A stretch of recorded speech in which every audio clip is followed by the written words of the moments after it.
Good evening, everyone. I'm Katie Bethel, and I'm the Executive Director of MoveOn. MoveOn is one of the largest progressive advocacy organizations in the country. We're a force of millions with members in every congressional district in America. And on behalf of our members and our co-hosts, the MeidasTouch Network, it is my privilege to welcome you to the People's State of the Union.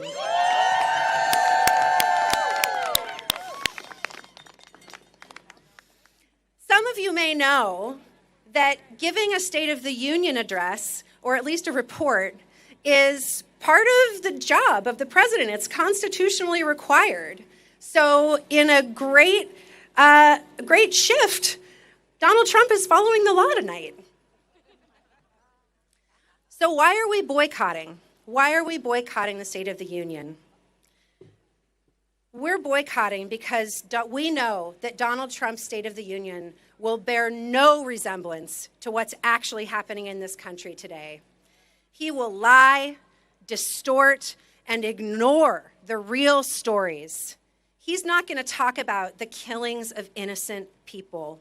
He's not going to talk about the thousands of people who are afraid every day because of ICE roaming their streets. He's not going to talk about the victims of Jeffrey Epstein.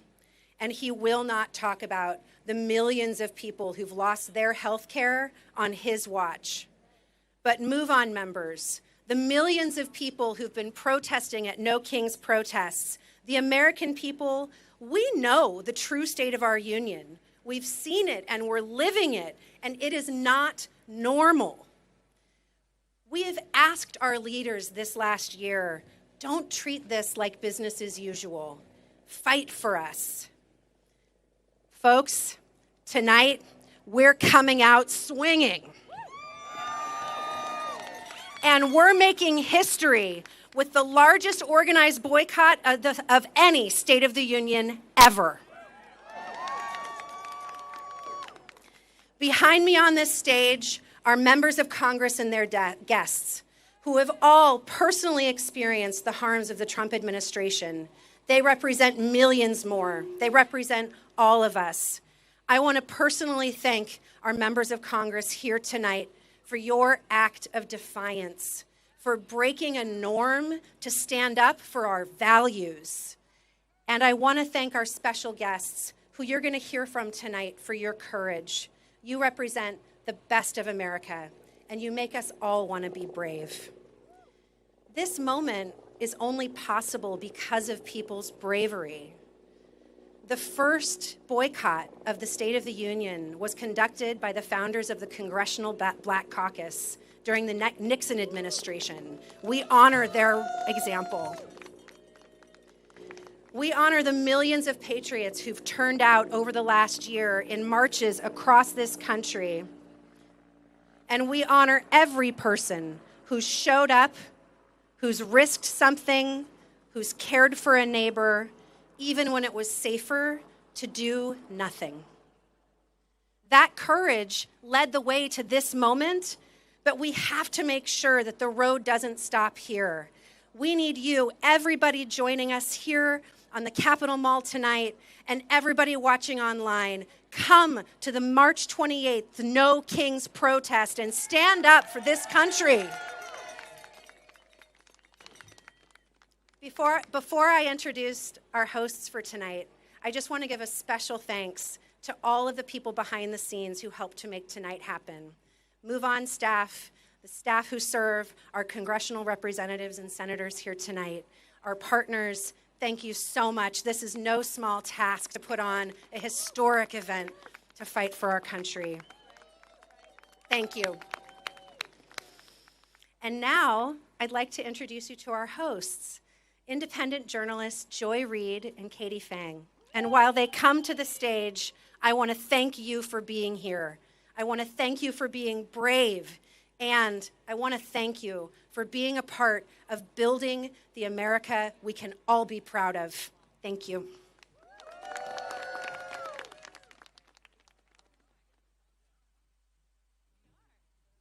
Welcome. Hello there. Hello, everybody. Good evening, everyone. Are you guys excited to be here? Let's hear it. And not in there? That's right. Come on, I am Joy Reid, host of The Joy Reid Show. And I'm Katie Fang, host of the Katie Fang News Channel. And we are both exes of the artist formerly known as MSNBC. We are so excited to be here. Please give one more round of applause to these members of Congress. Yes. Let's hear it. They had the courage to not be here. So, Katie, the reason that I am so excited to be here is that, as we just heard from the wonderful folks at MoveOn and MeidasTouch, please give them a round of applause. Please. It takes courage to stand out. It does. And look, if you turn around and you look amongst us, it's not just the people that are here. It's hundreds of thousands, if not millions of people in the United States and across the world that are defending democracy, but they need the courage and the bravery of our members of Congress and our electeds to make sure that democracy is defended. Indeed. And so tonight we are not going to hear a false state of the union. We are going to hear the true state of our union from the people who are being impacted by the policies that are taking place at the hands of someone who has demonstrated no love for the Constitution, for the truth, or for the care and concern of the American people. It's much more important to hear what people are truly facing and going through. That's what you're going to hear tonight. The American people deserve the truth. They do not need more lies from this regime. So tonight, you are going to hear people that have been impacted directly by the bullshit of this administration. Amen. And because I'm also a church girl. Sorry, Joy, for my language. Oh, no. I'm a cussing Christian, sis. It's all good. I'm a cussing Christian. But we want to start off this night by doing something that I think is so important, Katie. Please. And that is reclaiming the Christian voice from white Christian nationalism. That's right. Which not only threatens our freedom, but also threatens a very important faith throughout this world. Christianity is not what you have been sold by Project 2025. So right now, to do our invocation, meaning we're going to invoke the spirit of freedom, liberty, and justice, please put your hands together for the Reverend Paul Brandeis Rauschenbusch.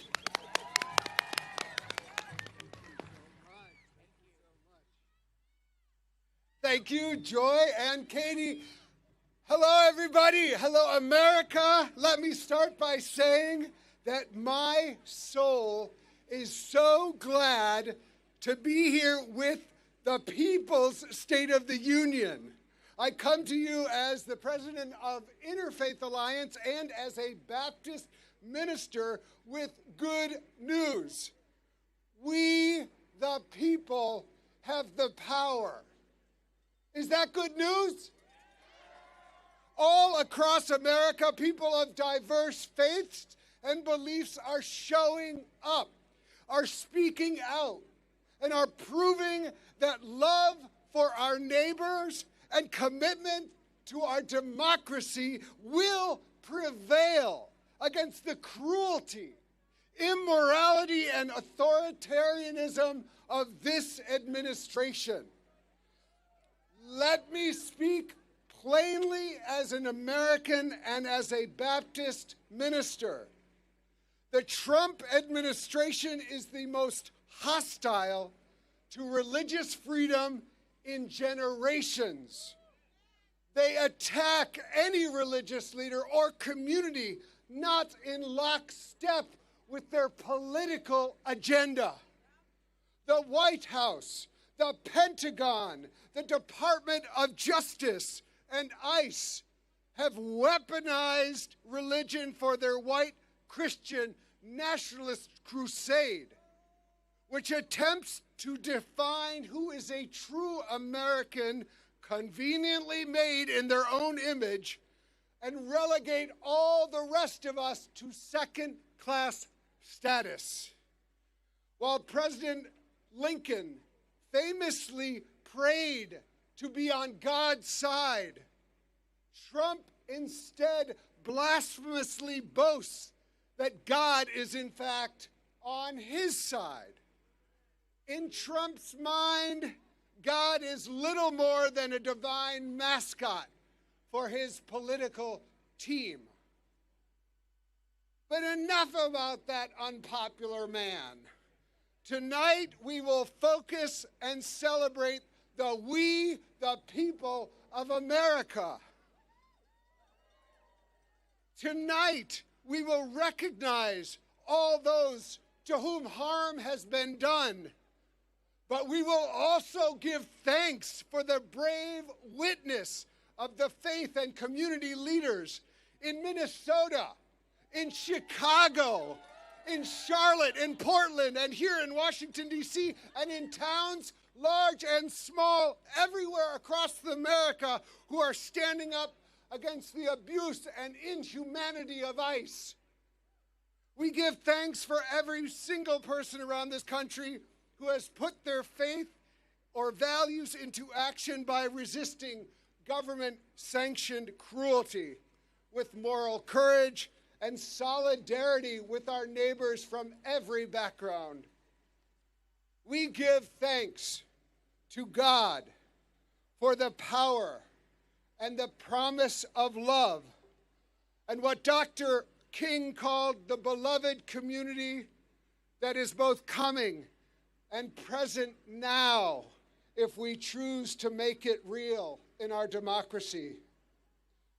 I believe we are in the midst of the next great awakening in America, a spiritual movement dedicated to creating a nation where every person has dignity and value, where every community and faith tradition is treated equally, and nobody gets left behind this time. We, the people, have the power out of many through love. May we be one. My friends, the spiritual state of our union is strong. So help us, God. Amen.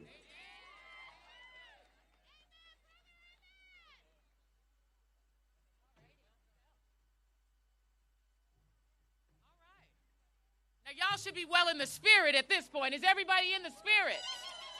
That's what I'm talking about. That's right. We're going to call the spirit of our ancestors to make sure that we do justice on tonight.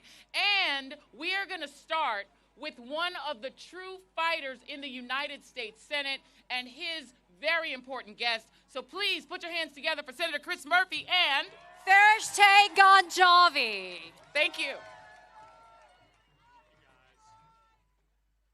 Good evening, America. I want you first to give a big round of applause to my guest, refugee and immigrant advocate from Connecticut, Farishte Ganjavi.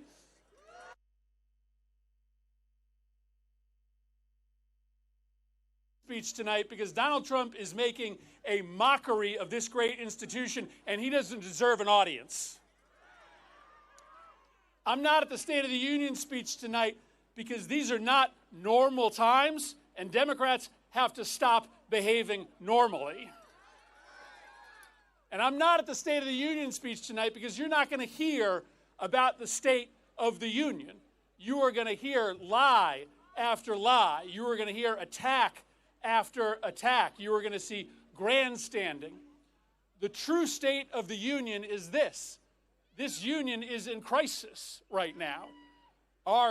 By lawless law enforcement. Our democracy is wilting under ceaseless attack from a president who wants to be a despot. Millions of Americans are losing their health care because the president has chosen corruption to pad the pockets of his billionaire friends instead of helping average Americans. You're not going to hear any of that in that speech tonight. But by being here for the people's State of the Union, you are going to hear the real story of America, a story of an America that is under siege, but a story of America that is not going to take it, that is going to fight back, and is going to reclaim this country for everything that is good and right about the United States of America. Farishte is going to talk to you tonight about the state of immigrant and refugee America. ICE is out of control. It is disappearing legal immigrants. It is tear-gassing elementary schools. It is murdering American citizens. Right now, as you know, the Department of Homeland Security is shut down.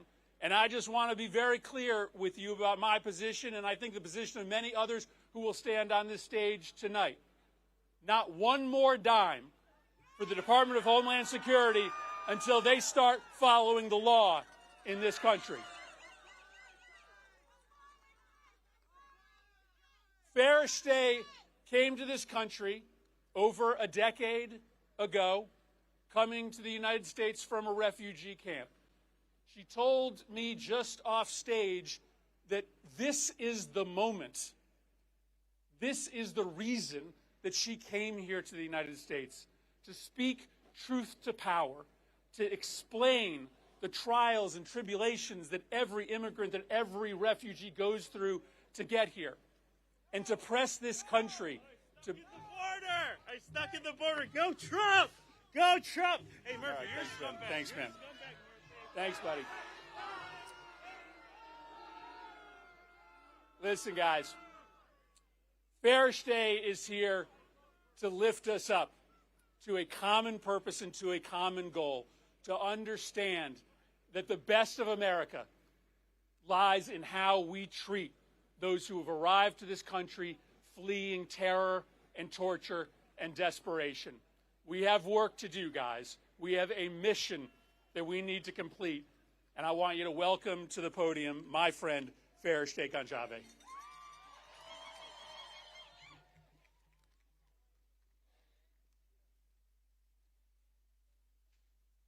Good evening, everyone. Since arriving in the United States as a refugee in 2011, I have educated more than 7,000 refugees, especially women entering the workforce, now thriving as educator, health worker, and essential service providers, each becoming a lighthouse for others. Partnering with over 100 universities across the country and help young students launch career in embassies, public services, leadership programs, and enter to the top medical and law schools. For years, I advocated for immigration rights. I founded Elena's Light, an organization to support families in Connecticut. And I'm proud of work over the years that we did. Thank you. I'm here today, now standing next to my favorite senator, Senator Murphy, to speak with the voice I'm so proud of. Since the recent election, my phone has not stopped ringing. Mothers have called me asking if it is safe to go to my child's appointment. Women have asked if they should cancel English classes. Afghan families and many immigrant families are confused about their legal status and afraid to travel for work, even within their own states.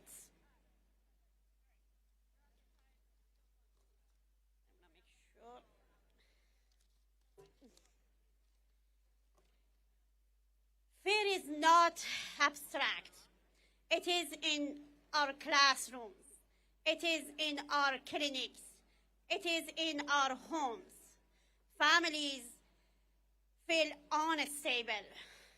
We are living in uncertain society these days.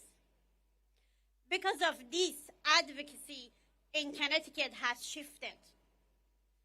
Organizations on the ground like ours are spending more time on Know Your Rights training. Policies are shifted quickly, and we must help families with rapid response needs. Preparing families with documentation for when their family members get kidnapped. And working closely with legal and health partners to support families struggling after Trump's healthcare cuts. But as hard as we try, we cannot replace health insurance. That our elderly, our children, our people with disability can no longer access. We cannot guarantee safety or peace of mind for the worker who keep our communities running every day. This administration needs to stop separating families. Mothers, kids, and our future generation who will become our caretaker, our lawyers, our teachers, and our politicians. Our community member needs safety and peace of mind to work. Leadership matters at the federal levels. We need real leaders.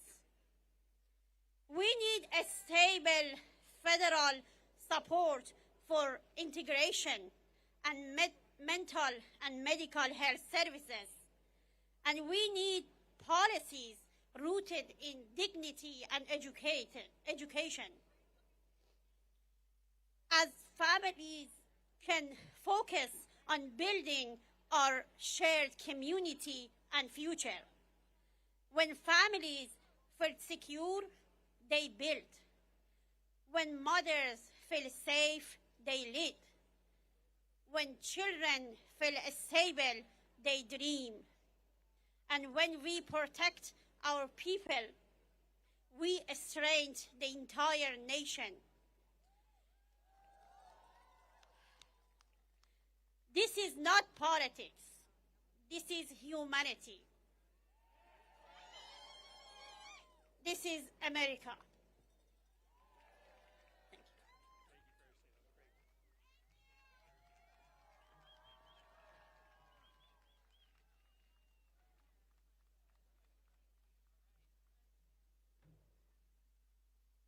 Everybody, one note, we just want to do sort of one housekeeping note. Attention all MAGA trolls. And with apologies to the pastor who gave the invocation, your bullshit is not welcome here. And to paraphrase one of my favorite actors in the world, Robert De Niro, I'm going to slightly paraphrase him. Fuck y'all. We're here to hear the truth and to hear from impacted people, not to see or hear from you. So go back and pay attention to your orange lying friend. Now, coming to the stage is one of the reasons that we are finally getting some of those files released. Everybody say, release the files. Release the files. Coming to the stage now is Pennsylvania's Fighting 12, Representative Summer Lee. She is one of the main reasons that we're getting some of those files. She's going to be reading a story from Monica Ruiz, the executive director of Casa San Jose, waiting to keep families together and reform our unjust immigration system, all while her family is now being impacted by ICE. Representative Lee.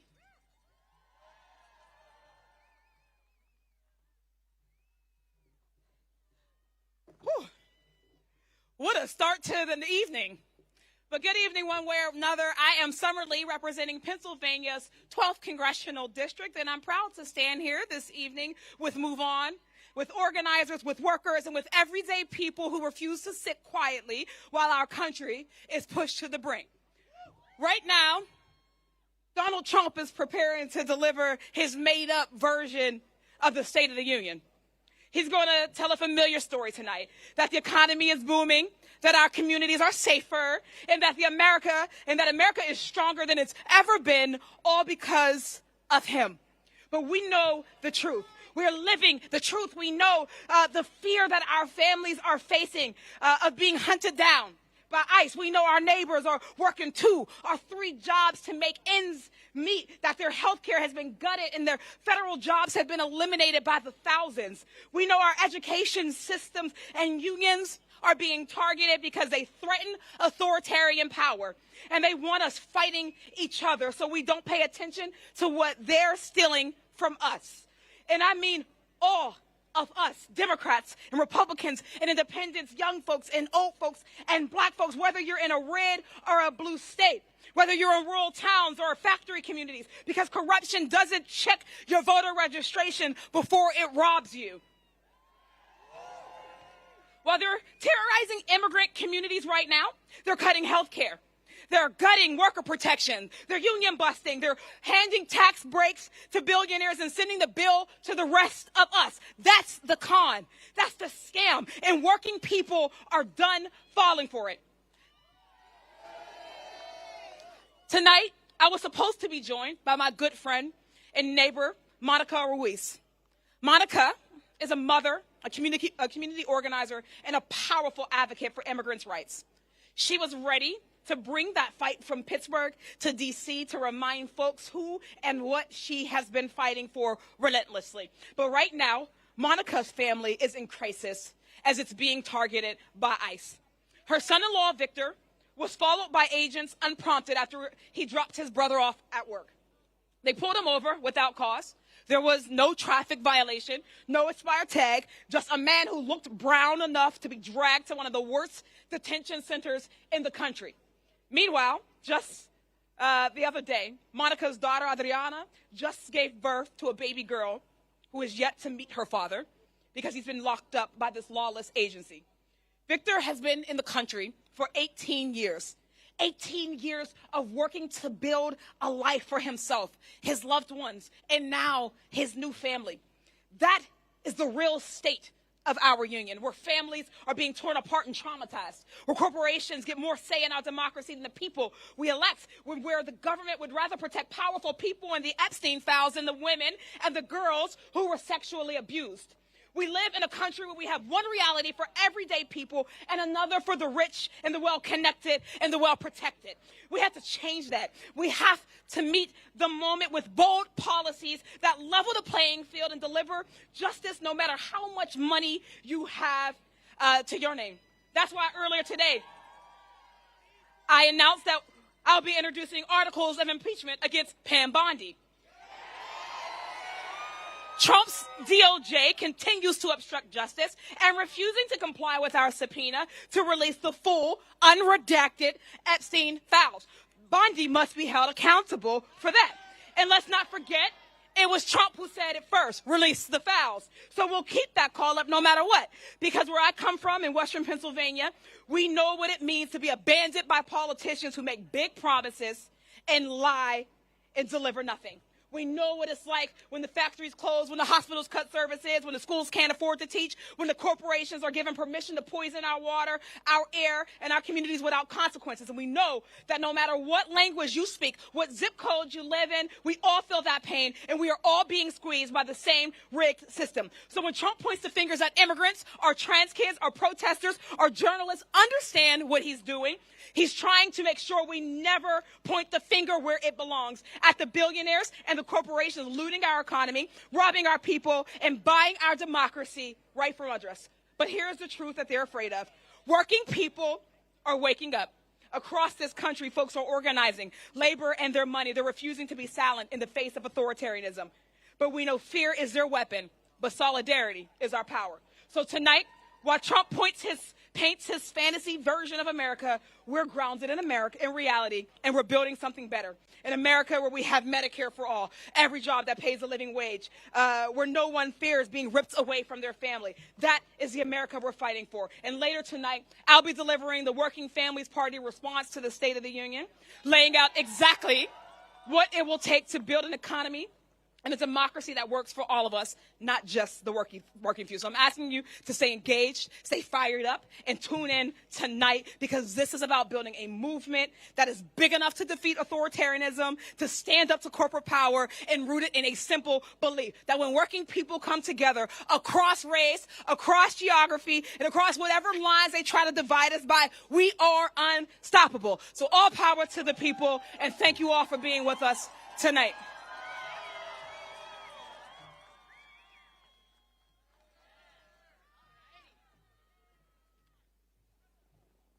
Well, hell yeah, that's how we do it. Coming up next, a man who doesn't suffer fools from the great state of Arizona. We've got Senator Ruben Gallego. He's going to be talking about a man by the name of Steve Gomez. Steve is a father of 3 from Gilbert, Arizona, and for the last 5 years, Steve and his family have relied on the Affordable Care Act marketplace for their insurance. But let me be clear. Because of Republicans and Donald Trump's big bullshit bill, now Steve has to decide what he's going to cut to be able to afford health care for his child. Senator Ruben Gallego.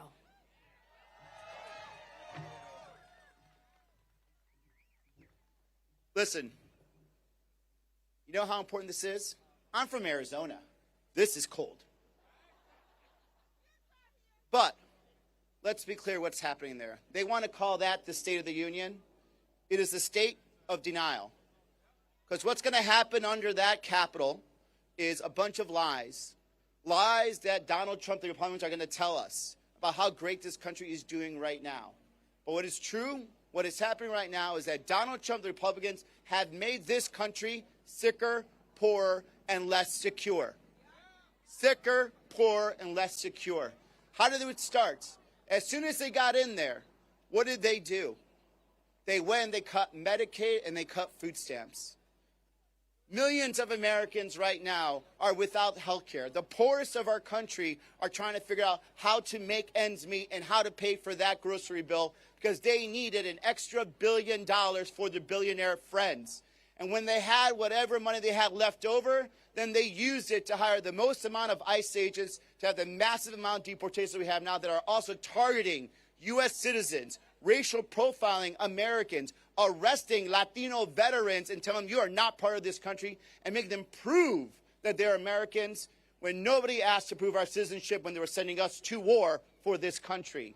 Sicker, poorer, and more secure. Less secure. Let me tell you what else. Every day, every American is trying to figure out how to buy food, how to pay rent, how to pay that mortgage, how to get a car, and this president has done nothing to help that. $1,000 per average every American has to pay for his tax increases. And now the corporations are going to get all their money back. Is every American going to get a refund for the $1,000 mistake that this president did? No. Not only that, he's going to double down. He's going to say, screw you, Supreme Court. I want to do 15% tax, and guess what? All of you Americans are going to pay for it. And now we have to figure out again, how are we going to pay for our rent? How are we going to pay for electricity? How are we going to actually pay for everyday food? We are poorer because of Donald Trump and the Republicans. And let's talk about security. Let's talk about security. In 2 weeks, 2 Americans were gunned down by federal masked agents. In front of our eyes, in front of your eyes, and then they try to lie to you. You saw it with your own eyes. 2 Americans expressing their First Amendment rights, and they said to you that they deserve to die. 2 Americans. 2,000 federal agents, masked federal agents, suppressing citizens in Minnesota, acting as if they're a military occupation. You do not military occupy anything in any part of this country. Those are U.S. citizens. They deserve the right to free speech. They deserve the right to say there's something wrong in my community, and they deserve the right to protect themselves and say, I will not stand for this. I will evoke my First Amendment rights and get out of my city. Let's be clear. No matter what they say, they are going to lie to you. And I'm not saying this just because I'm just another politician. I'm telling you because I have heard it. We talked about Steve Gomez. Steve Gomez wanted to do everything he could not to have to accept subsidies for his kids. He wants to provide. He wants to continue to have his personal business. He wants to be a responsible citizen. Now he has to make that decision. He has to make a decision right now. Will I continue to pay for this very expensive health care, or will I gamble? Will I pay for my health care, or will I pay the mortgage? That decision was forced upon him by an uncaring Republican administration, by an uncaring Trump, who only wants to find more and more money to give more and more tax cuts to the richest of the country that do not need it right now. They're making us sicker, poorer, and less secure. Let's change that, America. We are better than what is under that Capitol right now. We can make this country, again, the best country in the world, where everyone is richer, where everyone is more secure, and we are proud of everyday work that we can say that America is getting better, will be better, and will one day be the best. Thank you so much. Stay in the fight.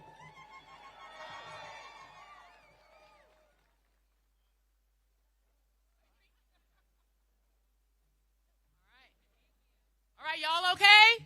You doing all right? How many of you remember Kilmar Abrego Garcia? How many of you guys remember Kilmar? Wave your hand if you remember him. Well, coming to the stage is the man who had the courage, the cojones, to go and find him at Seacott. And, oh, look at that. My fans are back. What I always say is, you know who I am, and I don't know who you are. That means you're a fan, you're a fan, you're a fan, you're a fan. Go ahead and keep on standing me.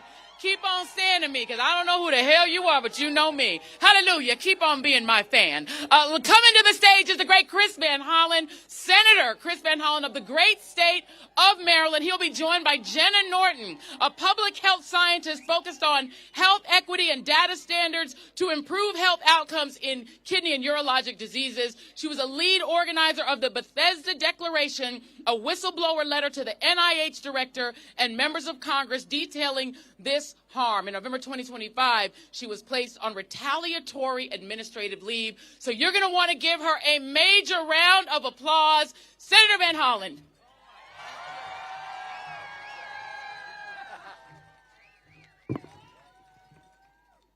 Hello, American patriots all.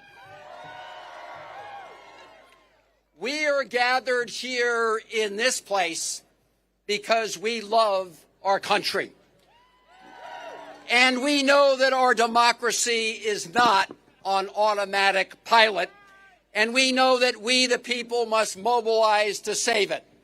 Are you out here to save our democracy?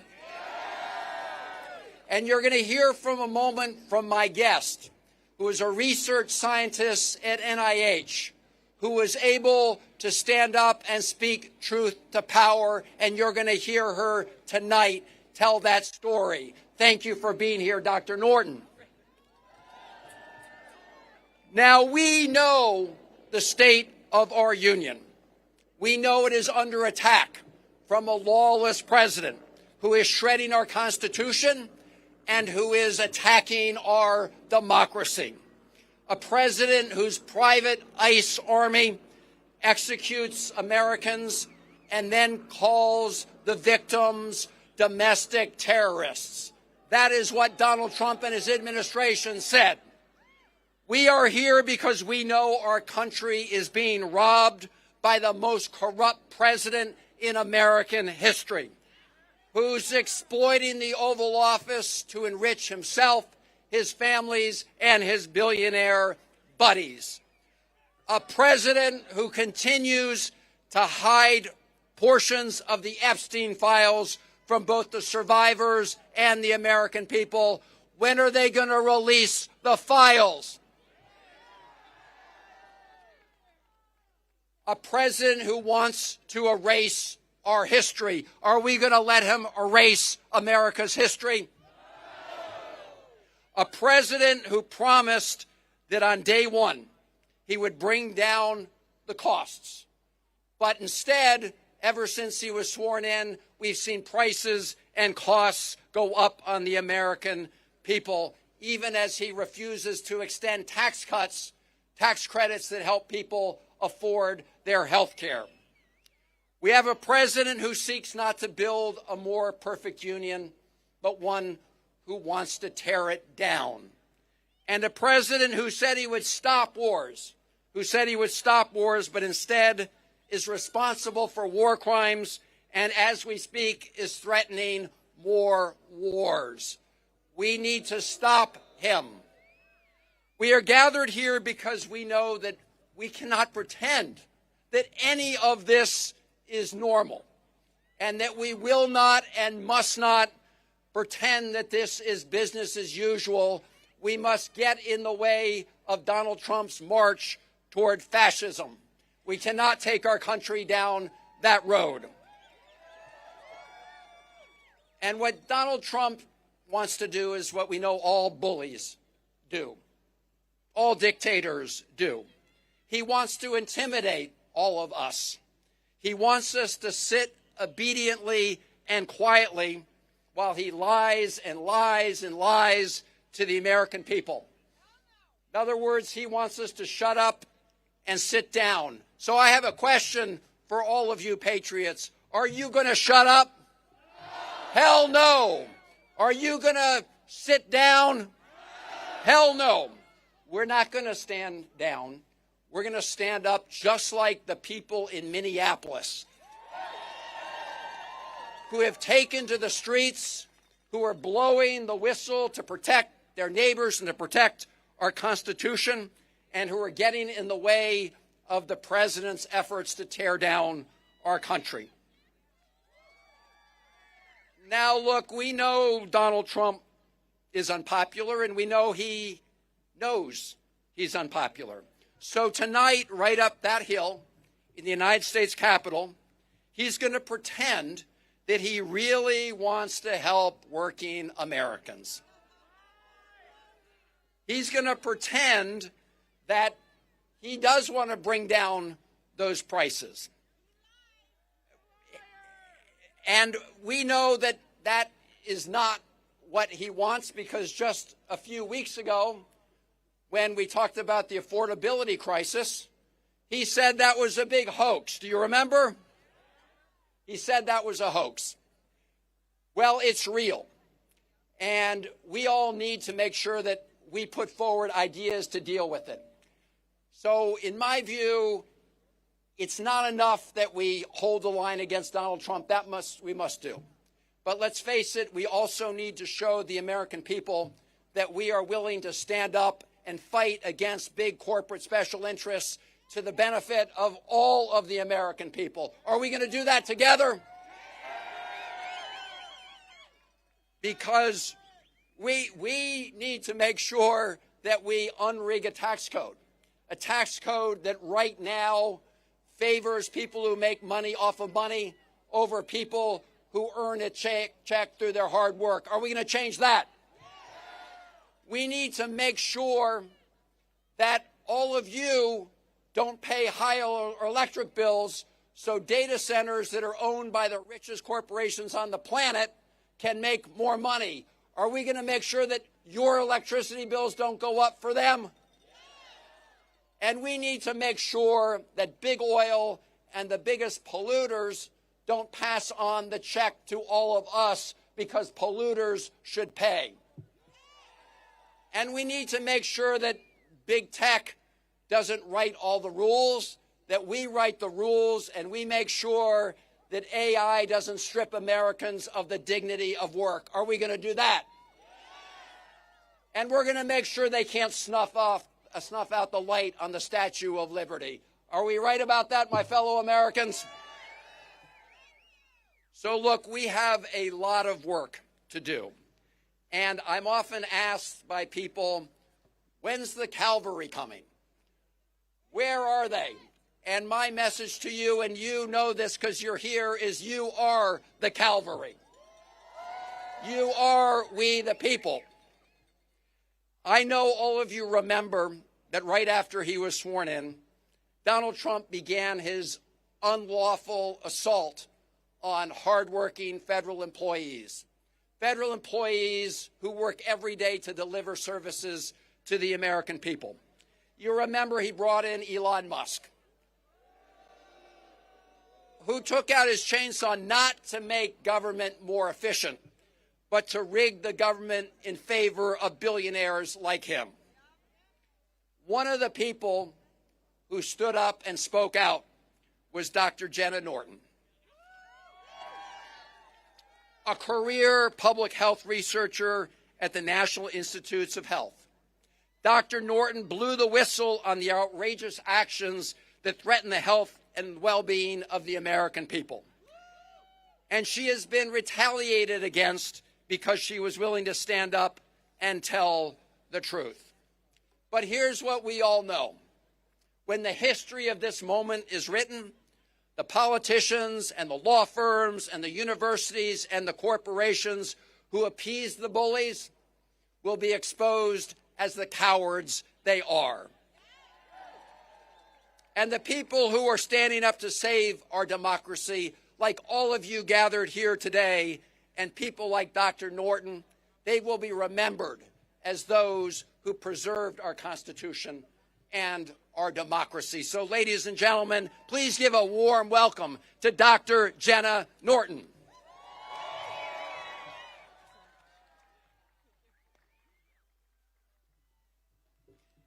Thank you, Senator Van Hollen. I'm so honored to be here today, speaking up with so many other brave people in my personal capacity. As Senator Van Hollen noted, in November of 2025, I was placed on administrative leave from the job that I loved at the National Institutes of Health because I blew the whistle on the wrongdoing that I saw there. The Trump administration put research participants and public health at risk by Is that better? So, thank you, Senator Van Hollen, and thank you for letting me know that you couldn't hear me. I am very honored to be here today with all of the brave folks who have been speaking up, and I am here in my personal capacity. So as Senator Van Hollen noted, I was placed on administrative leave in November of last year because I spoke up about the wrongdoing that I was seeing in a job that I used to love at the National Institutes of Health until it was fundamentally changed. The Trump administration put research participants and public health at risk when they abruptly terminated NIH studies. By halting these studies, they also wasted taxpayer resources. When you halt a study, a 5-year study, a $5 million study, 4 years in, you don't save $1 million, you waste $4 million. And they continue to this day to censor research in violation of the courts, erasing people from science who don't fit their vision. Black people, Hispanic people, immigrants, LGBTQ+ people, all Americans who deserve to have their unique research needs addressed. They are creating a science that serves the few instead of a science that serves all of us.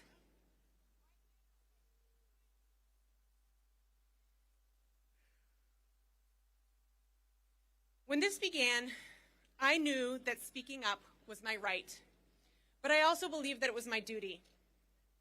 I first spoke up inside the National Institutes of Health, but when my concerns were not addressed by leadership at NIH, I felt that I had no choice but to join with hundreds of my colleagues at NIH to take those concerns to the public.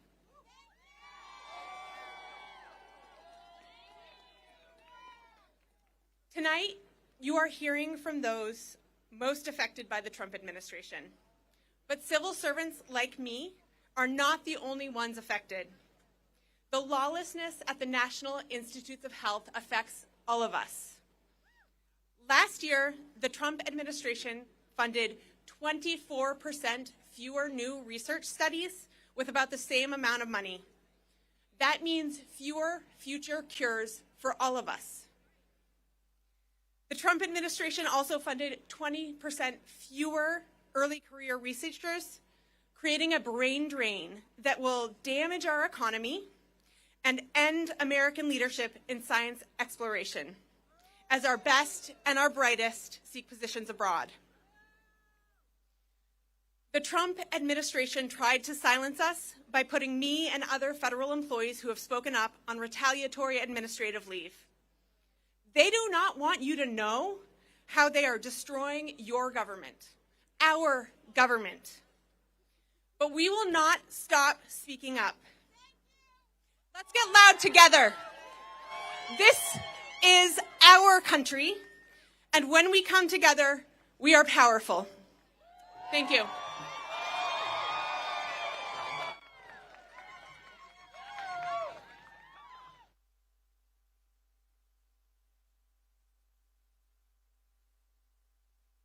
That's exactly what we need to be hearing tonight.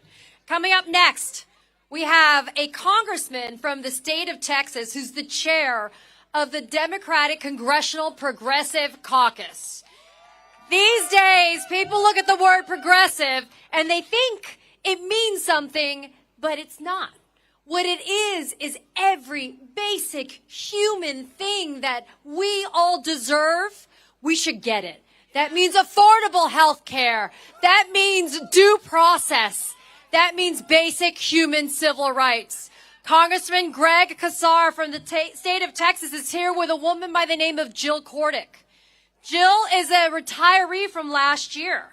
Her premiums used to be $75 a month, courtesy of the enhanced premium tax credits. But again, the Republicans and Donald Trump with the big bullshit bill didn't care about those enhanced tax credits and said, we're not giving it to Americans anymore. So now Jill's premiums have increased tenfold this year. So now it costs $800 a month for $9,600 a year for health care. Please welcome Congressman Greg Casar and Jill Cordick.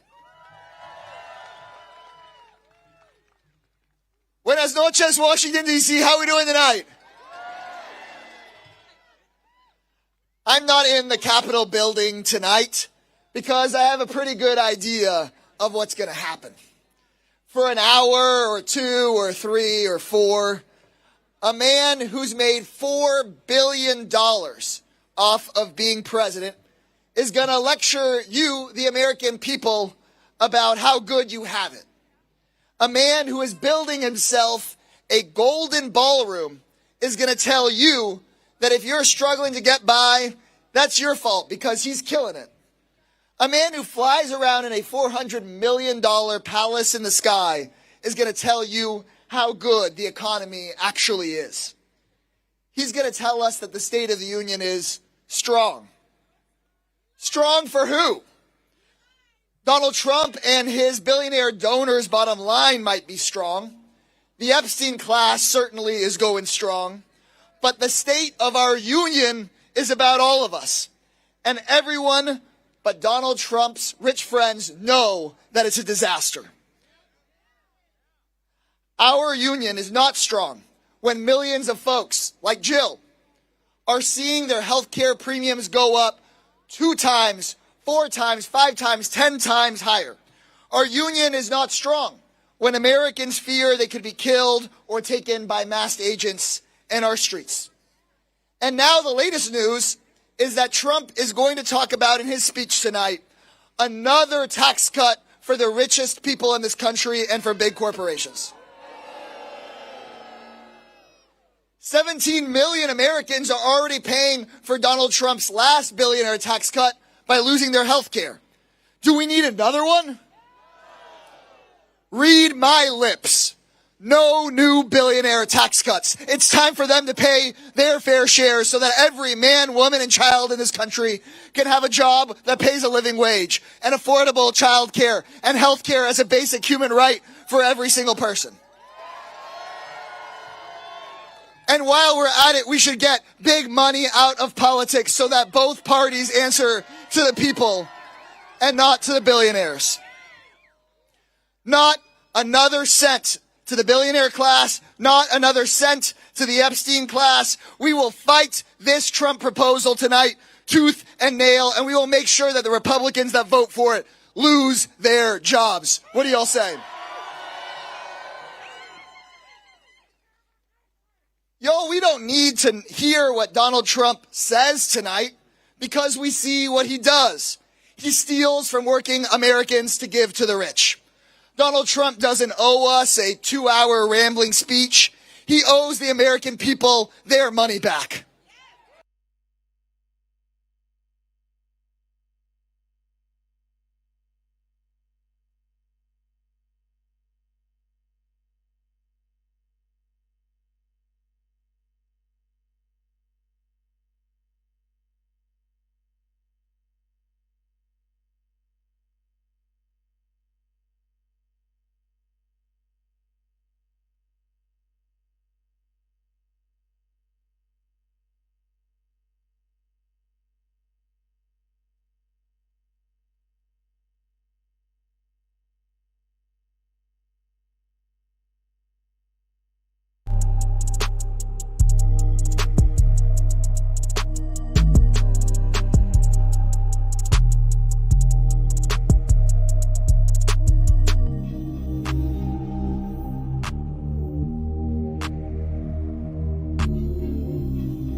now pay just short of $10,000, from $900 to $10,000.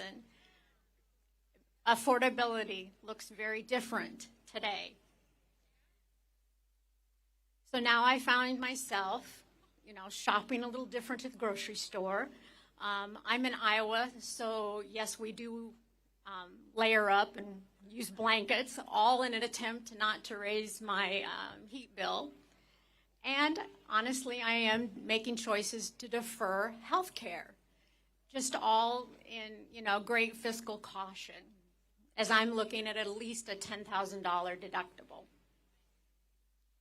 There are millions of Americans that are affected by the loss of the ACA credits. In Iowa specifically, there are around 100,000. 13,000 have opted not to sign up and be in the marketplace this year. That's 13,000 Iowans trying to navigate the healthcare systems without coverage. This isn't abstract. These are real policy choices, errant policy choices, and they're harming real people like me. And these intentions, and the intentions here that these leaders are these guys are supposed to be representing us. I have too many syllables here. Yet, and they continue to disappoint us. They've just shown us, the Republicans and Donald Trump, how out of touch they are with real Americans. So when they choose tax breaks for the wealthy over affordability, that dastardly word that Donald doesn't like. Affordability for Americans, they're turning their very back on the people that they are supposed to be representing. So thank you for listening. Thank you for showing up tonight. Thank you, Jill. Let's hear it for Jill. Let's hear it for each of you guys. Thank you guys very much.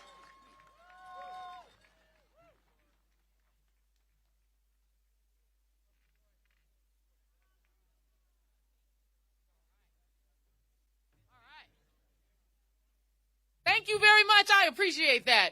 Y'all good? Y'all doing good? You doing okay?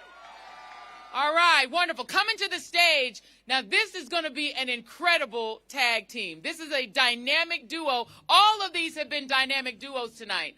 But coming to the stage right now, you are about to get a powerful message about change and hope and possibility.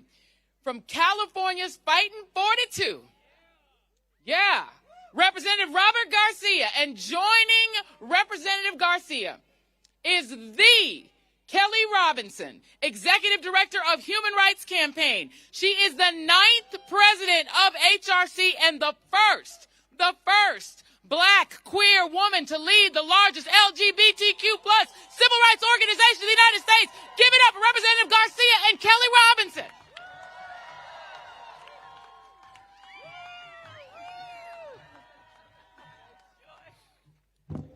Hey everyone, how are we doing tonight?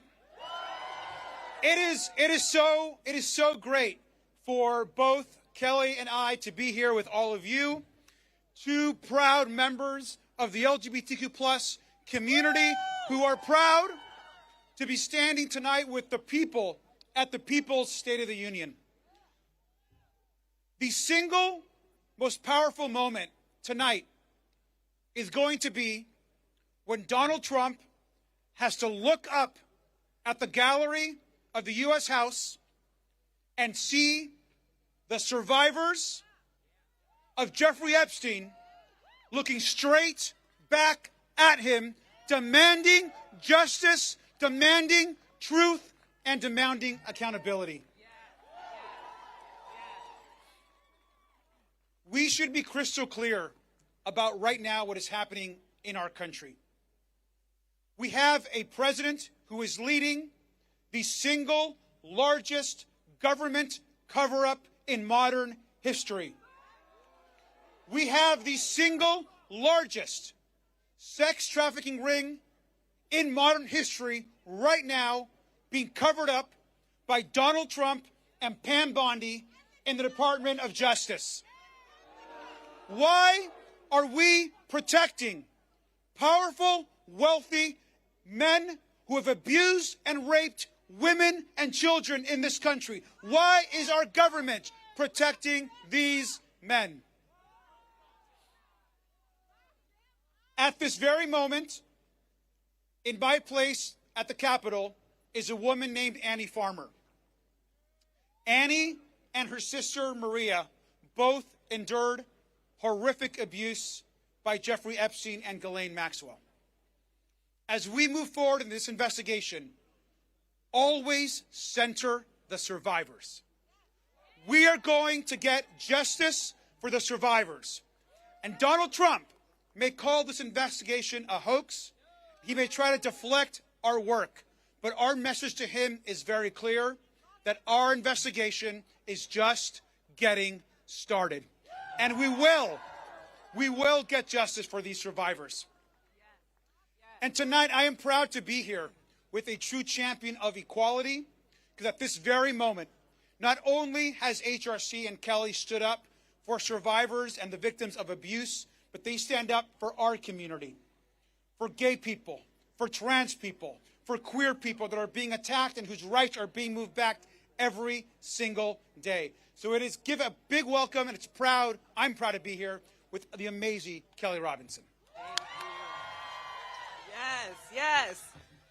One more time for Congressman Garcia, y'all. Can we thank him for being out here with us for the People's State of the Union and not in there with those lies? Come on, y'all. Come on, y'all.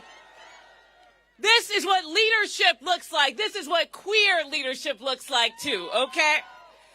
I'm Kelly Robinson. I'm proud to be president of the Human Rights Campaign. We are the largest LGBTQ plus civil rights organization in the world, 3.6 million members strong and fighting every day. But today, I'm here for the people who are in same-sex marriages that are worried about their families. I'm here for the parents that are tossing and turning at night over the safety of their queer youth.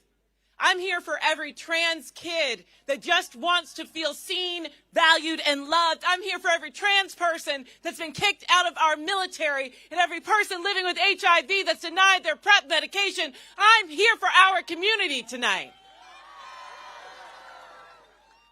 Because I gotta remind this country that lesbian, gay, bi, trans, and queer people, we've always been here and we're not going anywhere. This is our country too. This is our country too. We have paid for it in funerals, in freedom songs, in court cases, in classroom battles. When I say this is our country, I'm saying it with my whole chest. And once again, we are here to defend what is ours. Because my friends, these are not ordinary times. There's nothing ordinary about this president removing the pride flag from Stonewall. There's nothing ordinary about them cutting billions of dollars from HIV prevention and throwing it into building more ICE detention facilities. We need health care. We need food. We don't need mass incarceration. And there's certainly nothing ordinary about this government murdering United States citizens. Renee Good should still be alive. Alex Preddy should still be alive. Ruben Ray Martinez, Dr. Linda, Keith Porter Jr., and all the other people who have died in ICE custody should still be alive. These right here are serious times that require serious leadership. And if that leadership isn't going to come from the White House, it's sure as hell going to come from people like us, gathered like this to create change and fight for freedom and not give up on our country. Isn't that right? So I want to say this. I pray that one day my children will grow up in a world where they feel just as safe surrounded by the American flag as they do when they are surrounded by pride flags. And the only way that that day will come is if we show out and vote this November. If we talk to our neighbors about things that matter. If we don't give up on one another and don't give up on this country. And I'm reminded by the words of the great Ella Baker, y'all. She said, "We who believe in freedom cannot rest. We who believe in freedom cannot rest. We who believe in freedom cannot rest." And I'm not going to rest while our immigrant neighbors are under attack. I'm not going to rest while they keep coming for our queer and trans youth. I'm not going to rest while they try to unravel our democracy. Are you going to rest? Are you going to fight? Are you going to vote? Then let's do the work and let's get free, y'all.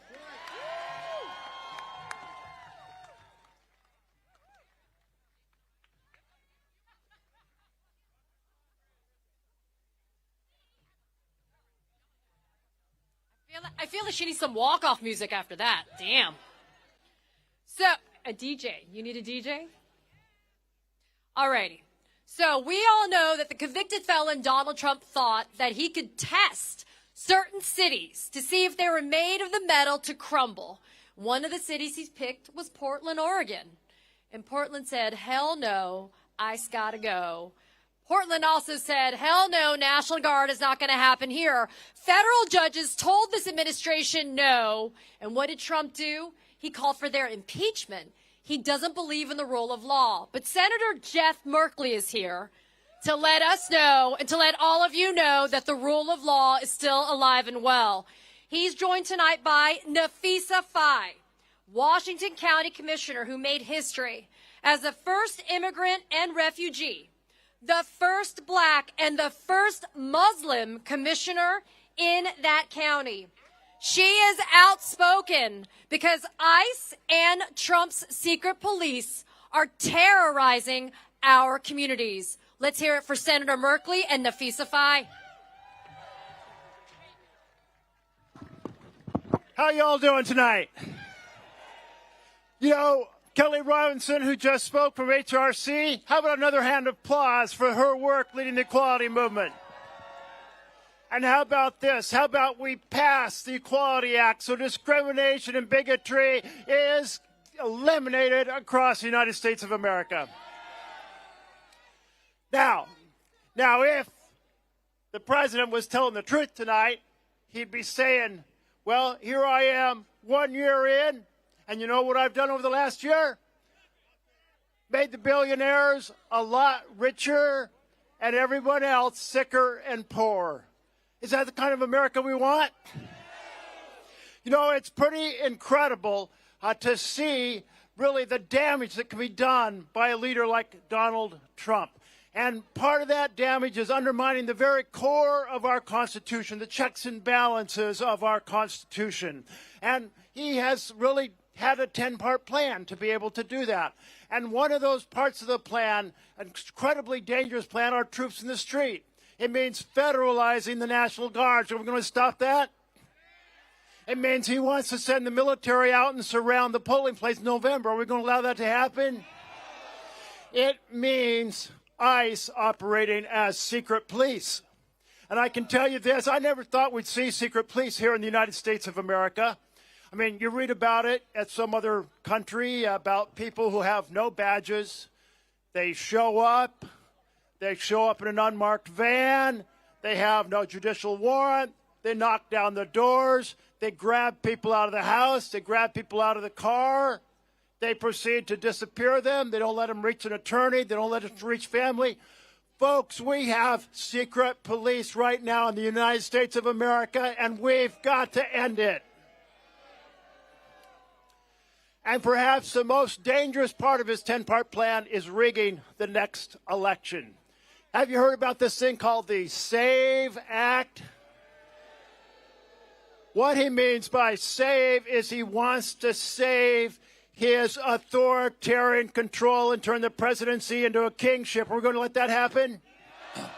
Yeah, the SAVE Act would say, well, we're going to take folks who generally might vote for the blue side and make it hard to register to vote. We're going to make it hard to actually vote. We're going to make it hard to do vote by mail. We're going to make it hard for women who have changed their name when they got married, or men who changed their name when they got married, doesn't match their birth certificate, make it difficult for them to vote. You know what? I think if you really believe in the Constitution of the United States of America, you want every single citizen to be at the ballot and able to cast their vote for how the direction of this country goes. So tonight, I am really pleased to introduce my guest, Nafisa Faye. Nafisa has broken a lot of boundaries. She came to the United States of America as a Somali refuge. She became a leader in her community, not just her Somali community, but her Washington County community. She proceeded to get elected to the county commission and to be a real fighter for the fundamentals for families to thrive, for health care, for housing, for education, for good-paying jobs. And you know what? I want to say this. When the president and his team attack any group resident in the United States, let's stand by their side. When he attacks our Muslim Americans, let's stand with our Muslim Americans. When he attacks our Hispanic Americans, let's stand with our Hispanic Americans. When he attacks our Somali Americans, let's stand with our Somali Americans. Together, we are virtually all immigrants. Let's together make this nation stronger, embrace each other's talents. I say hell yes to diversity. I say hell yes to equity. I say hell yes to inclusion. And here is a champion doing the hard work at the county level, Nafisa Faye. Let's give her a big welcome.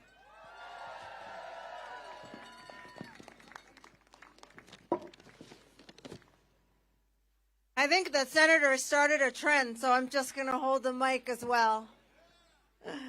Hello, everyone. I think the secret is out. I am from Somalia, but don't share that with Donald Trump. My state had enough of him, so. My name is Nafisa Faye, and I serve as a Washington County Commissioner in Washington County, Oregon. I'm honored to be here in Washington, D.C., because policies passed in D.C.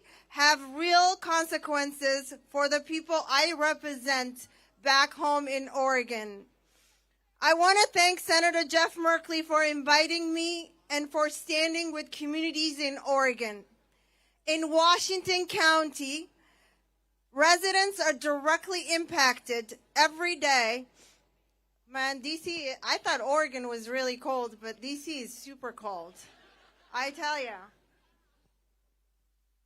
It's been a while since I've been in Somalia, so I should be used to the cold weather, but DC is really cold. In Washington County, residents are directly impacted every day by the actions of ICE.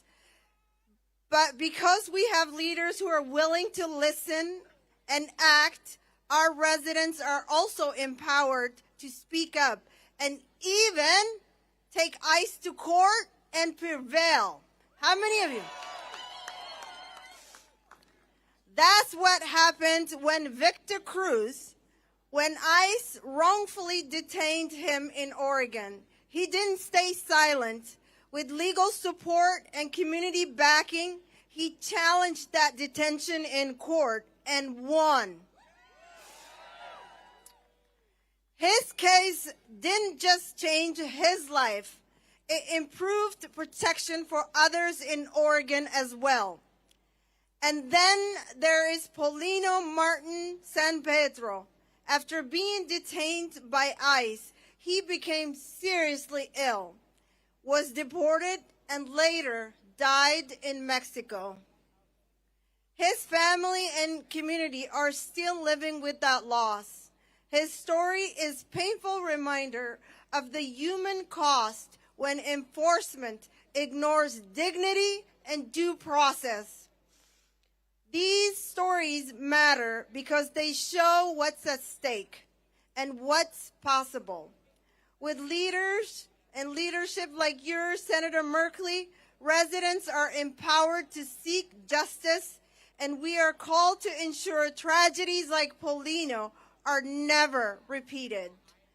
Thank you for this opportunity and for giving us a voice and for being here today. Thank you. Nafisa, thank you so much. Thank you, Patriots. Let's save our republic. That's our mission. Let's get it done. Thank you so much. Thank you, thank you, thank you. All right, y'all. Thank you. You don't have to miss me. Just go ahead and subscribe at thejoyreadshow.com. No need to miss me at all. Now, we know that the great state of Minnesota has given us really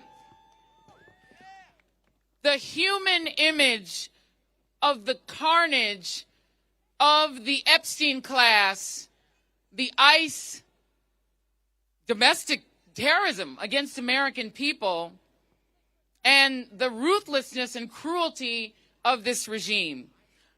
It's given us the face of Alex Preddy, of Renee Nicole Good, of that sweet little baby in his little blue hat being taken from school, Liam Conejo Ramos. That is the image right now that this regime will have to take into history. But the other image that will go into history is the resilience of Minneapolis, the resilience of the people of Minnesota, the resilience of Ilhan Omar facing somebody trying to rush her on stage and being ready to throw hands. Don't come for her if she has not called you.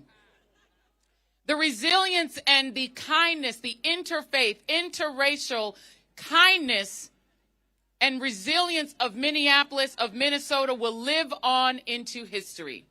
And that is a sign of great leadership and great community. So I am so pleased right now to bring you one of the great ladies of the state of Minnesota. Their Senator Tina Smith. And she will be joined by Brenda Lewis, who is the superintendent of Fridley Public Schools. She's been working tirelessly to protect Fridley students and their families during the ongoing ICE search in Minnesota. Give them a Minnesota-level round of applause.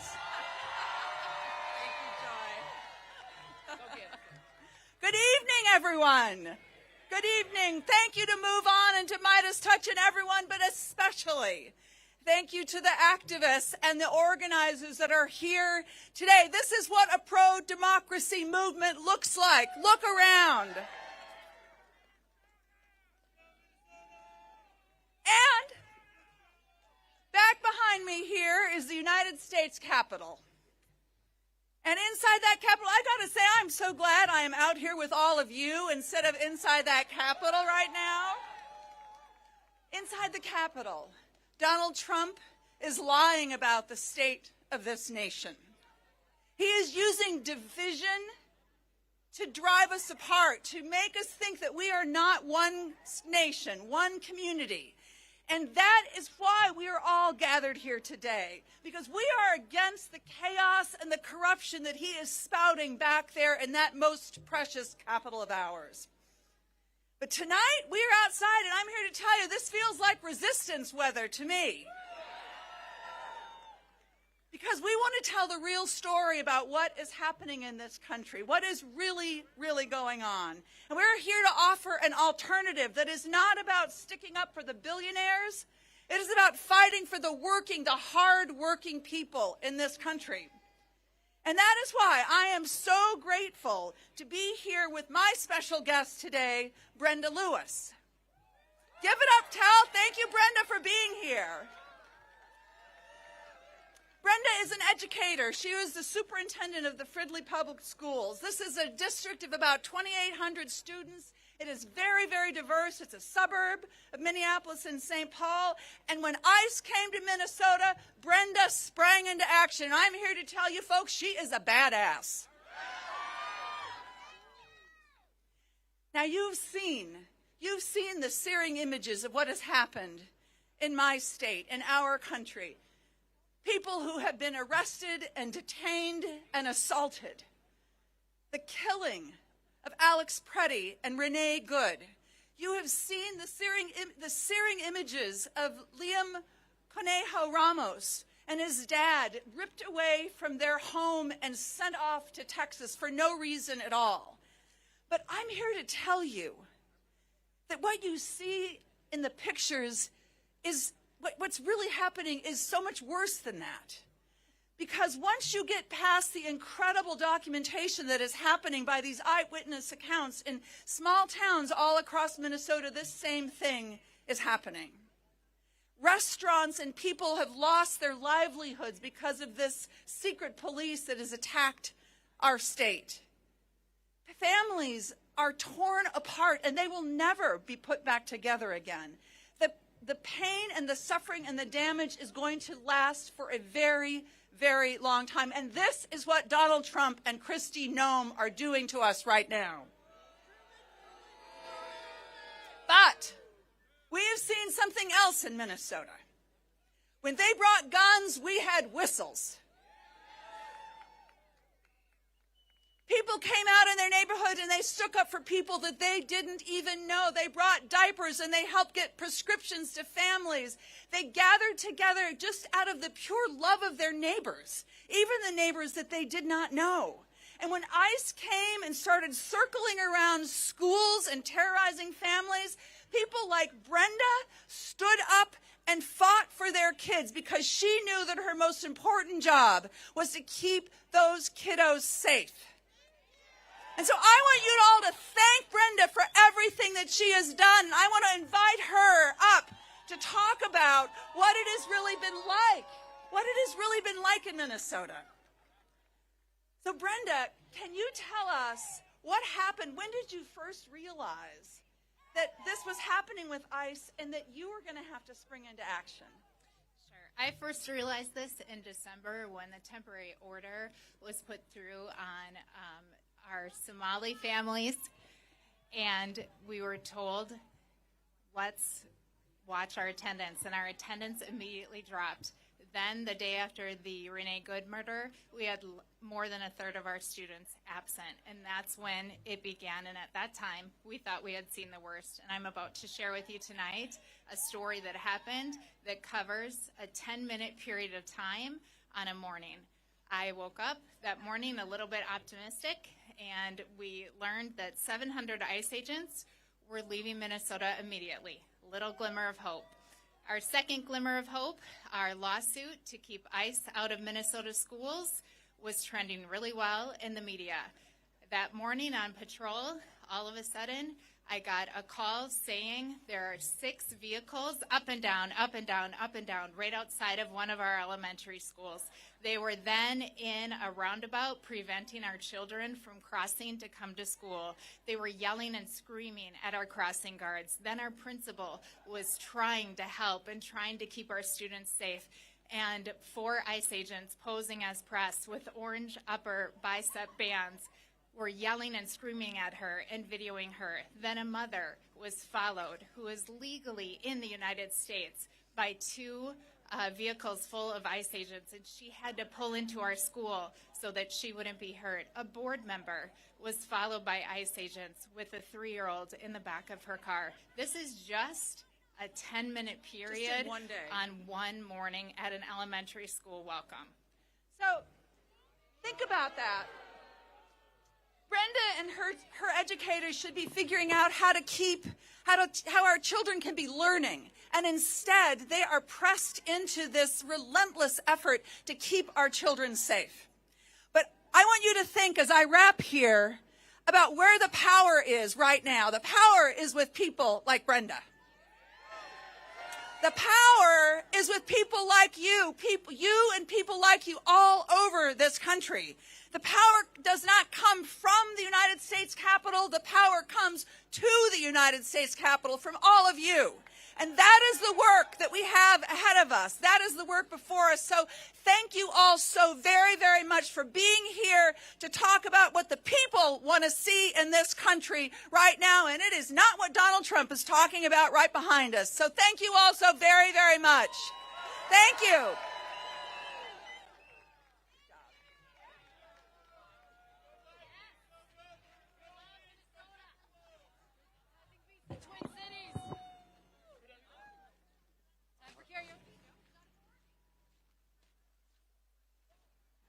Love you guys too. Alrighty. Love you. Okay.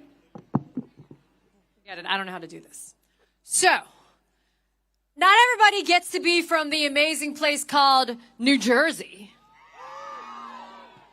But they do have some pretty cool people like Congresswoman Bonnie Watson-Coleman. You know what she just did?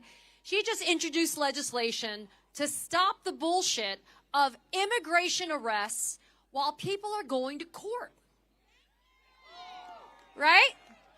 Because it never was about getting the quote-unquote illegal aliens. It was never about getting the quote-unquote criminal element out. It was making sure that we got rid of the people that didn't look like us. And that is what this administration is all about. So Congresswoman Bonnie Watson-Coleman says we're not doing that anymore in our courthouses. She's joined today by Nedia Morsi, the director of Make the Road New Jersey, one of the most fantastic community organizations in the state of New Jersey that is focusing on our communities of color. Please welcome them to the stage now.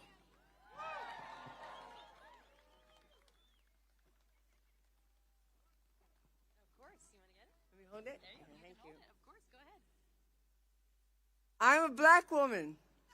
I'm here with an Egyptian Peruvian woman. We're America. We belong here. This is our country. This is a government of, by, and for the people, and Minneapolis showed us what happens when the people say no more. I am here because I will not be there listening to lies. Lies about what he thought he did, lies about what he's doing now, and lies about what he's going to promise in the future. We're entitled to safety, security, jobs, housing, and health care. And we demand that anybody that works for the United States government does so constitutionally and legally. So I got a special guest tonight for you because they're gearing up in New Jersey now. But New Jersey is gearing up for ICE. We want you to know that we're going to be ready when you come here. So you think you saw something in Minneapolis?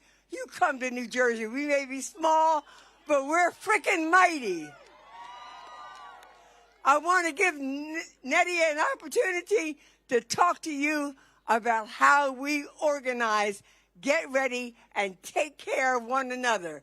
Give her a big round of applause so she's encouraged to come before you. Thank you, Bonnie. I'm going to ask if folks can repeat after me. I am somebody.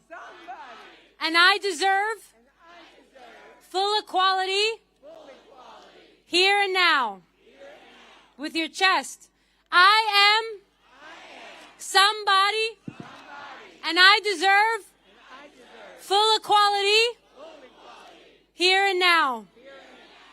First, thank you to Congresswoman for the invitation tonight.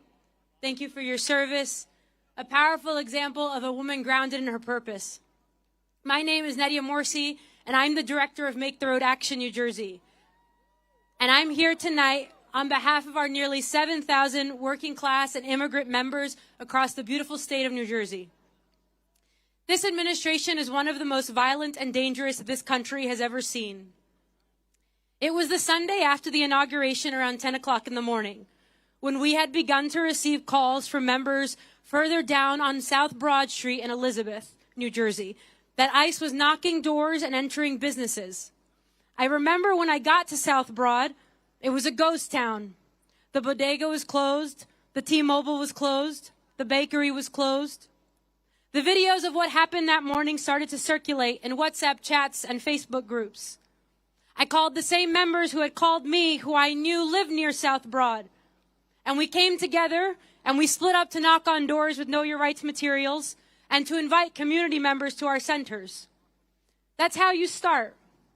You just start.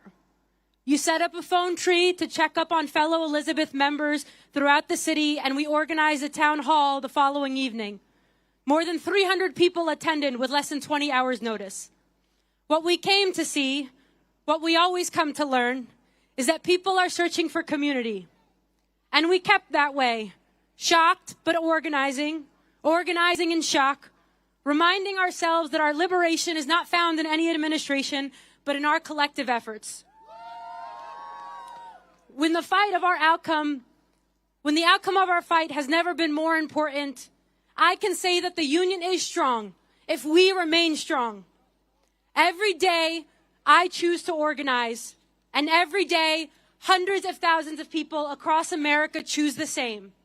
And together, even in the midst of so much violence, we will win. Trump is making cuts to healthcare to funnel billions to ICE to build concentration camps in our backyards. They're using commercial warehouses that have been converted into concentration camps with floor maps that look like slave ships. Concentration camps where they're holding children and adults who have been kidnapped, citizen or not, for the crime of being black or brown or poor or Palestinian. In Roxbury, New Jersey, in Social Circle, Georgia, in San Antonio, Texas, in Surprise, Arizona. All across the country, in all of our backyards, fascism is rampant. And we have to ask ourselves the question, who are the puppet masters? They are the billionaires standing behind Donald Trump, pulling the strings. And these billionaires, they have names.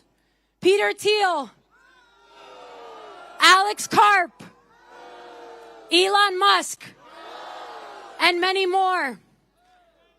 Corporations like Palantir are beta testing their mass surveillance systems on immigrants, and they are helping the administration compile data on U.S. residents across every government agency, including the IRS and law enforcement. They won't stop until they build an algorithmic surveillance where they profit on all of us. In the face of such blatant greed and hatred, the American people couldn't be more clear. We want an economy that delivers for all of us and a country where we protect our neighbors. From Dilley to Delaney, we are prepared to dismantle ICE. This is not the path we chose to take, but if the only way out is through, then the only way through is together, as one people, fighting for the ones we don't know yet. Presidents can come and go, but we are here to stay. And while we need to defund ICE, we need to deconstruct Homeland Security.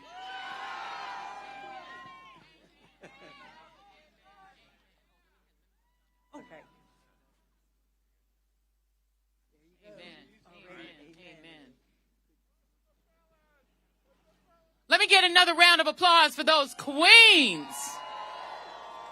Deconstruct DHS. I think I could get down with that. If the funding runs out, I'm not sure it should come back. I realize Kash Patel needs to go to Italy on occasion for fun vacations to hang out with the hockey team on our dime. I realize that he likes to use the private jet and that deconstructing and defunding DHS would interrupt the fun that he's having on our dime. But I think it's worth it.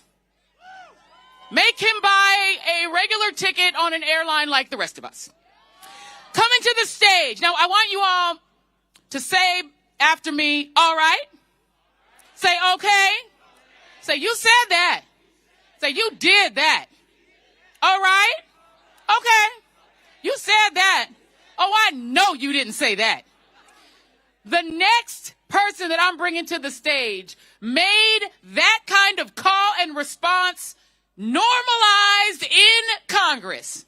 The greatest hype woman any member ever had. The woman who's going to let you know when you said it and let you know when you failed to say it. The lady who is standing up for the Epstein survivors like nobody else. Coming to the stage from the great state of California, California's Fighting 37 Representative Sydney Kamlager Dove. Give her a round of applause. Give it up for Joy Reid, y'all. My hype women, how are you all tonight? It is a little cold. I am from Chicago, but it's still cold. So I don't know about you, but my mother has always told me, don't let nobody come up in your house and disrespect you. Now, unfortunately, I share my house with Speaker Johnson. Exactly. And he's got somebody up in my house disrespecting all of us. So I decided that I would hang out with my people, with the people, with all of us, the people who have been in the streets day after day, demanding better from our government. In my stead, I sent a survivor, Jenna Lisa Jones, who at the age of 14 endured something that no child should have to. And she sent some words for me to share with you. As a survivor of the abuse and exploitation connected to Jeffrey Epstein, this invitation means far more to me than simply attending a historic address.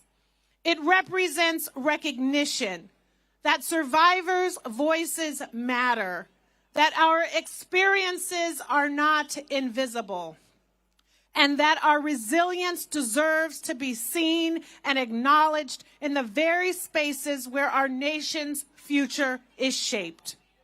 Moments like this remind me that we are not alone, that our stories have meaning, and that there are leaders who are willing to stand with us.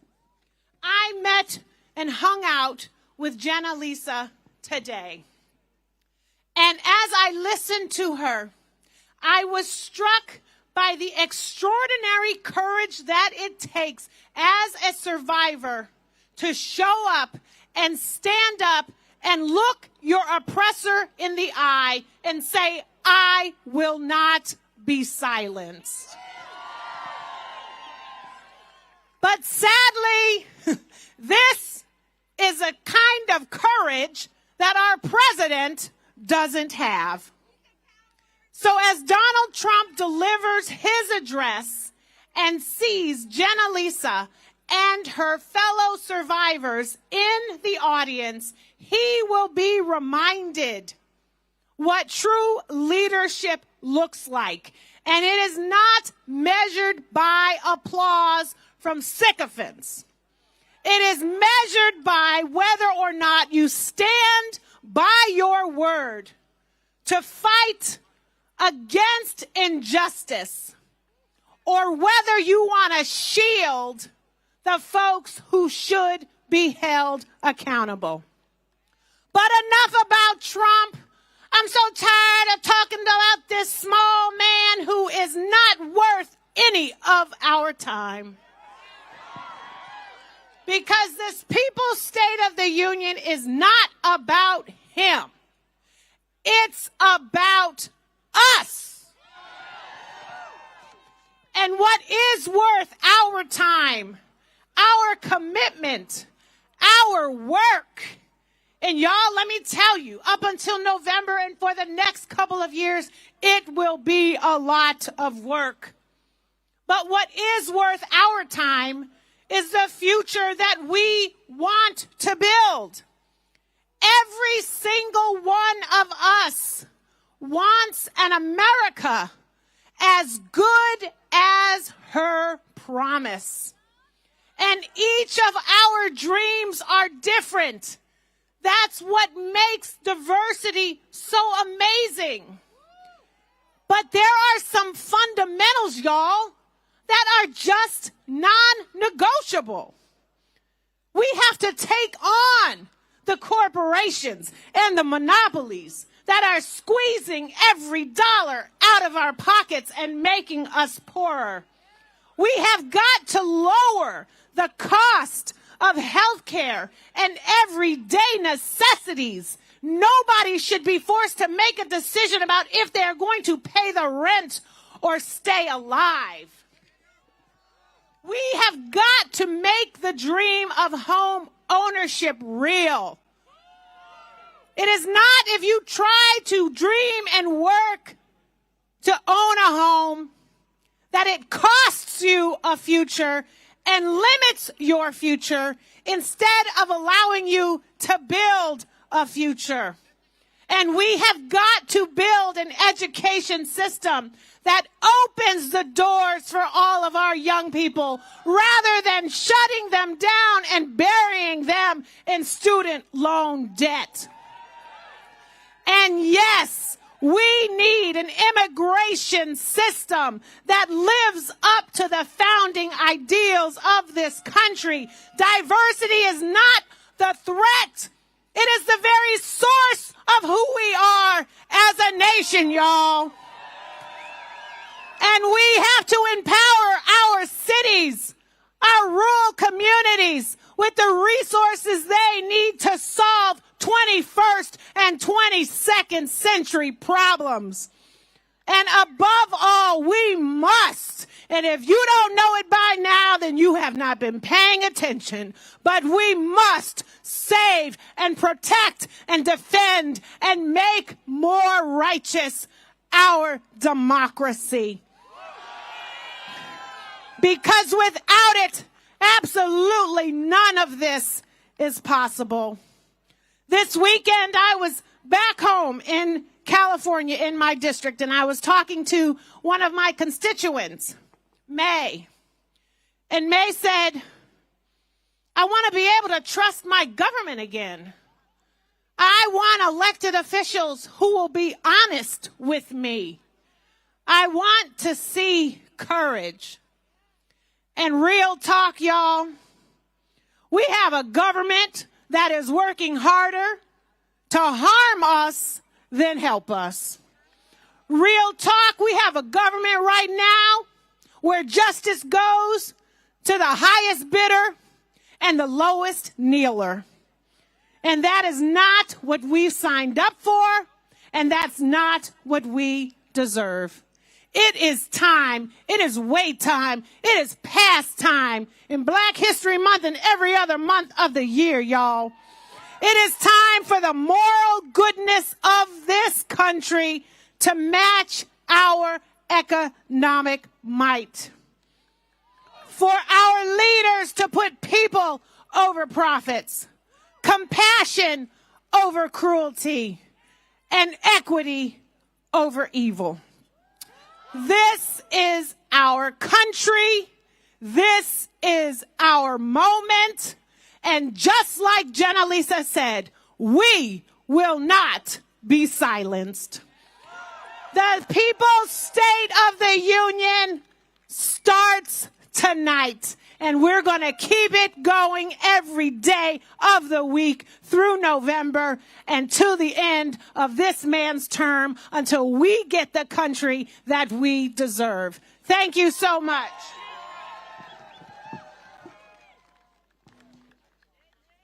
Well done, well done. All right, all right, all right, all right. California love. Don't make me crip walk up in here because I'm from that generation. Coming to the stage next from the great state of Massachusetts. How many of y'all want to see the Green New Deal? Okay, we like breathing. We like clean air, right? We like clean water. Green New Deal, we like it.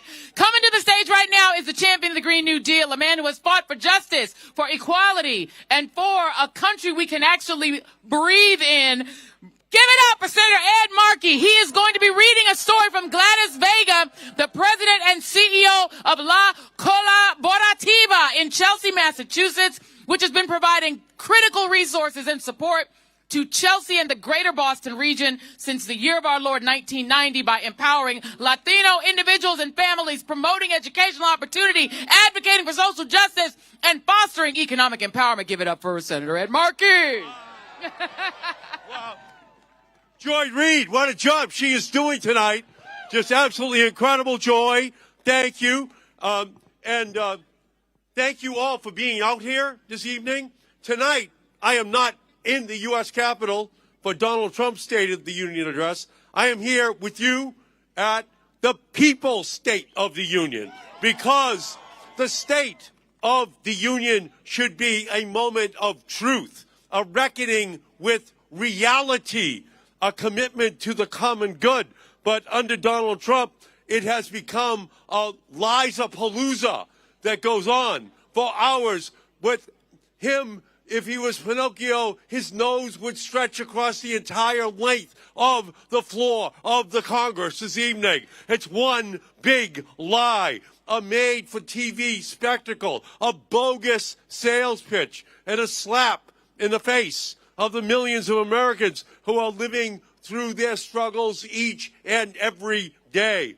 Trump will stand before Congress tonight and say that everything is fine. He will say the economy is the best ever, while working families are drowning under the weight of health care bills and housing costs and food costs and Trump tariff taxes. He will say the system is working and that we need more corporate tax breaks while the billionaire CEO cronies loot this country under the cover of manufactured crisis. He will say the country is safer while immigrant communities live in fear of masked agents ripping parents from their children and innocent people are murdered in our streets at the hands of ICE thugs operating with impunity. This is not a State of the Union address. I will legitimize. So tonight I stand with you with an urgent message. We cannot agonize. We must organize against Donald Trump in 2026. And we must fight back because Donald Trump is doing to our country, and it is something that cannot be allowed to continue.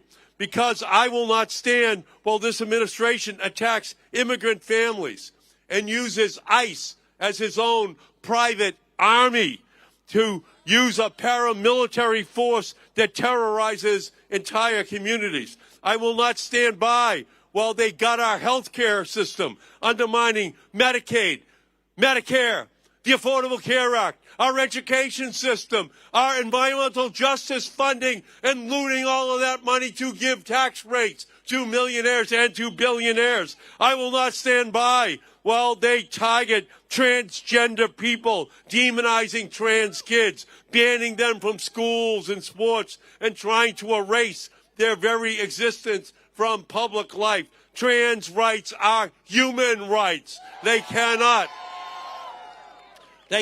be trampled. I will not stand by while they roll back civil rights protections, undermine reproductive freedom, rig our tax code so that billionaires pay less while the rest pay more. Every time I vote against a Trump nominee or a Trump budget, I draw a line for you. A line between democracy and authoritarianism, a line between justice and cruelty, a line between government that represents we the people and one that glorifies we, the Epstein class. And I will keep drawing that line every single day. But I know that voting no is not enough, because what is at stake at this moment is not a single bill or a single nominee or even a single presidency. What is at stake is whether the United States of America remains a democracy that works for the many or becomes a dictatorship that serves only the few. We are living in a critical moment, and we must fight back. Trump wants to scare us into submission, but when he rolls back our rights, we roll up our sleeves. And that means we must be louder, we must push back harder than ever before. So I'm here to ask every single person out in the crowd and online, will you fight for our future? Will you fight for our democracy? Because we know that we must defund and abolish ICE. We must get ICE out of our cities. We must remove RFK Jr. from any public health position that puts lives at risk. We must say out loud that vaccines work. We must fire Kristi Noem and Kash Patel for their lawlessness and complicity in the crimes that we have seen committed right before our eyes. We must reverse Trump's disastrous tax cuts for the wealthy and instead invest that in relief for working families. And we must save Medicare and Social Security and expand funding for Medicaid. We don't need endless warfare. We need universal health care. We need Medicare for all. The real security Americans need is a livable future. Affordable housing, free college, clean air, clean water, clean energy, and a Green New Deal. That is what we need. And we must impeach Donald Trump. We are not going to allow him to steal this election. We are not going to allow him to terrorize black and brown voters from going to the polls. We are going to stand up.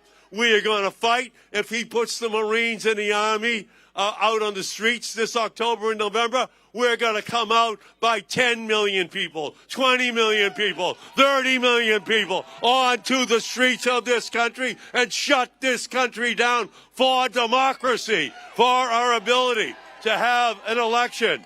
So this is not time to stay silent. This is a time to stand up and fight. When the Minutemen and Minutewomen were taking on the most powerful military in the world, they were knocked down. They were not knocked out. They got up. They fought. They won. When the abolitionists fought, they were knocked down. They were not knocked out. They got up. They fought, and they won. When the suffragettes were out, they were knocked down. They were not knocked out. They got up. They fought, and they won. When Martin Luther King Jr. and Coretta Scott King began a movement, they were knocked down. They were not knocked out. They got up. They fought. They won. Same-sex marriage, universal health care. They were knocked down, they fought, and they won. And we are going to fight, and we are going to win. We are knocked down, we are not knocked out. This is a fight that we are going to win, because we know in this country that this progress has never come from silence. It has never come from surrender. It has never come from sitting on the sidelines. It comes because people get up and they fight and they win. So that is what tonight is all about. It has come from people, ordinary people, standing together and saying, enough to corruption, enough to cruelty, enough to policies that sacrifice the vulnerable for the powerful, because our power is not in the Oval Office. It is not a billionaire CEO's bank account.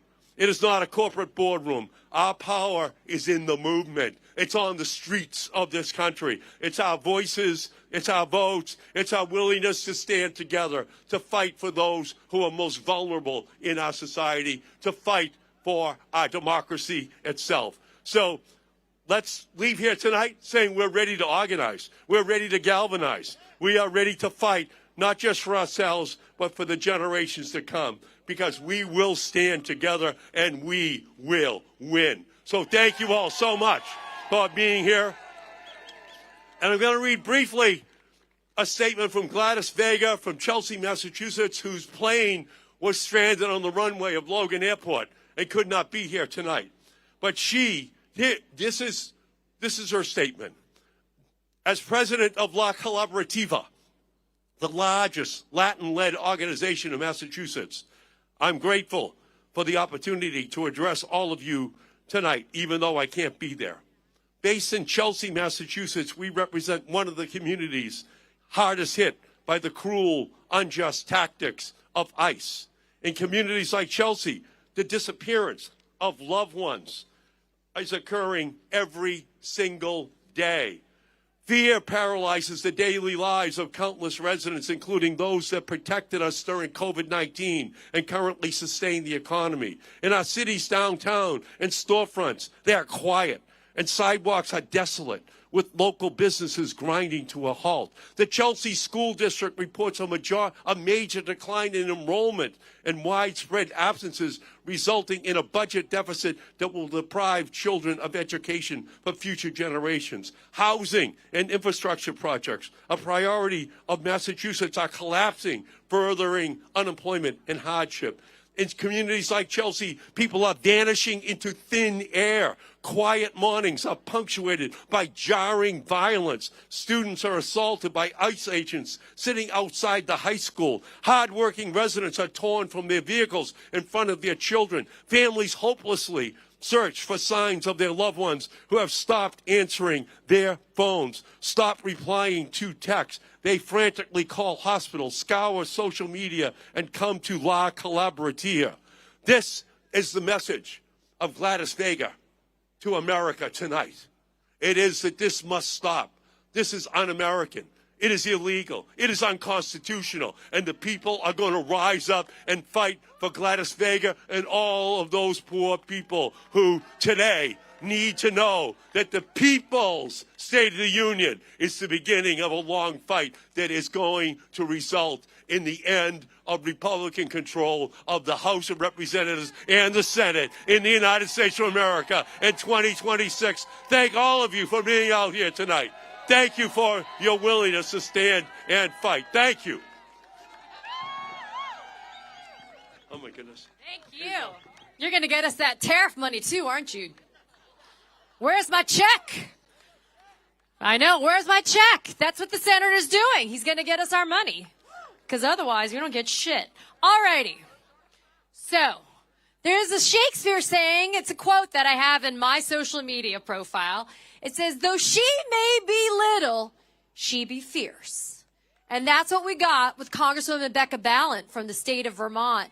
She put Pamela Joe in her place and then some just a week ago.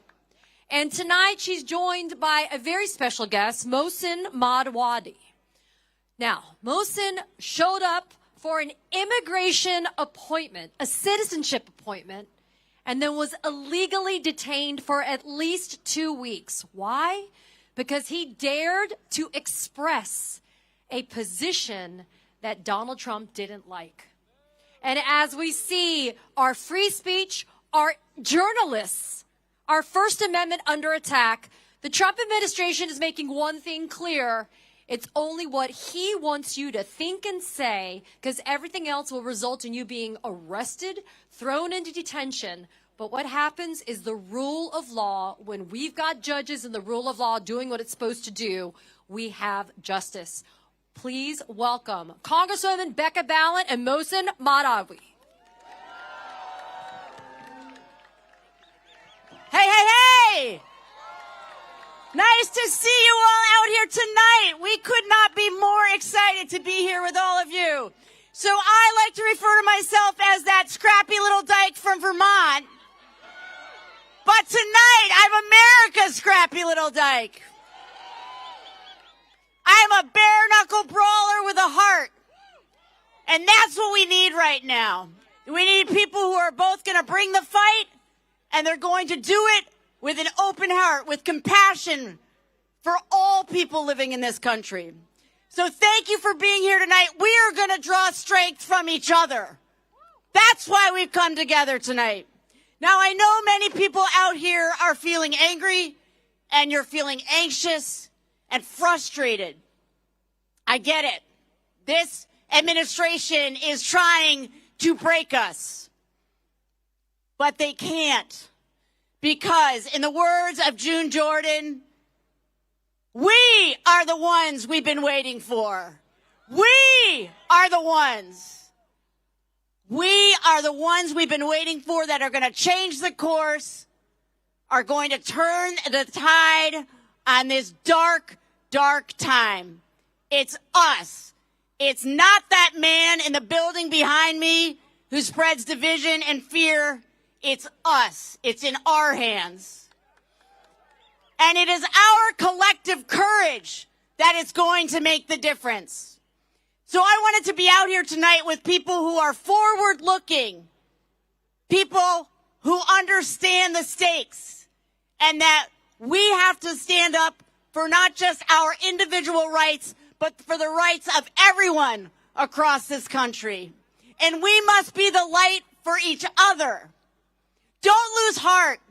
I am in the belly of the beast every day in Congress, and I have not lost heart. I have not lost heart. They will not break us. They will not break us, because we understand that is our collective power. That is much more powerful than any intimidation that this administration will bring to bear. And I wanted to bring my friend Mohsen Madawi with me today because he has a powerful story to tell about standing up, not just for his own First Amendment rights, but for all of us.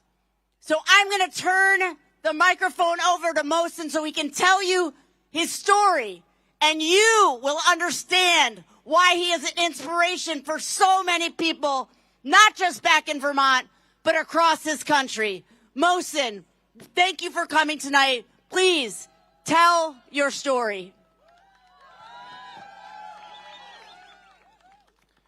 Brothers and sisters, dear friends, my beloved community, it's an honor to be in union with you here.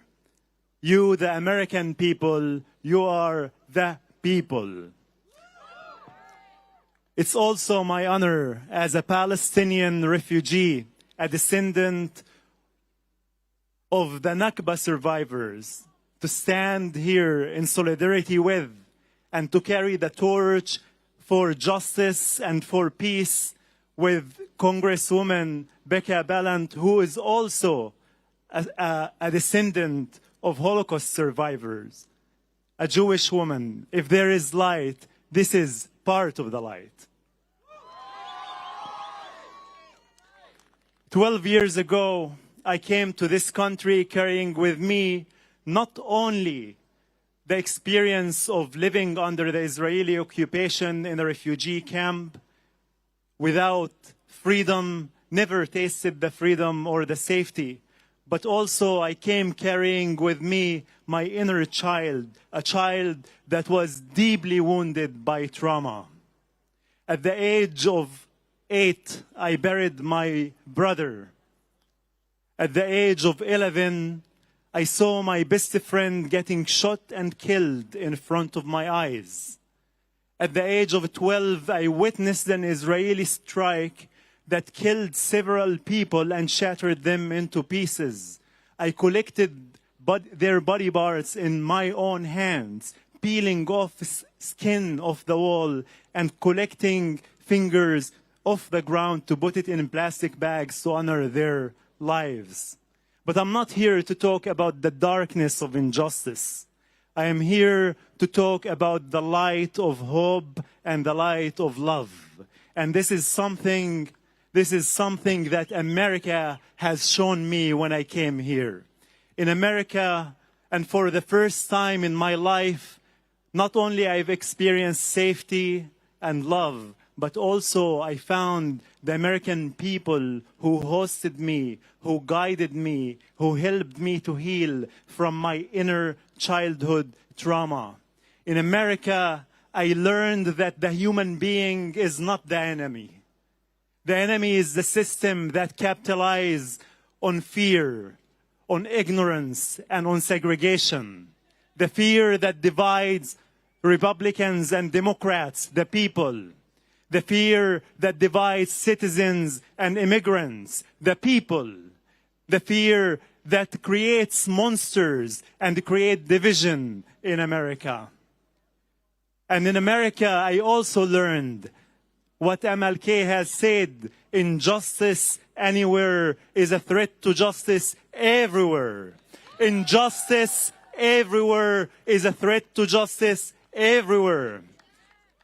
And that is what we are witnessing here, that the injustice that this administration is causing, tearing communities apart, scaring people and inciting fear and intimidation, destroying the most sacred document in this country, which is the Constitution of this country, and going and attacking us for practicing our First Amendment rights and our free speech is a form of injustice, and that the fight for justice in America, the fight to save this democracy, is interconnected with the fight for justice in Palestine for the Palestinian people.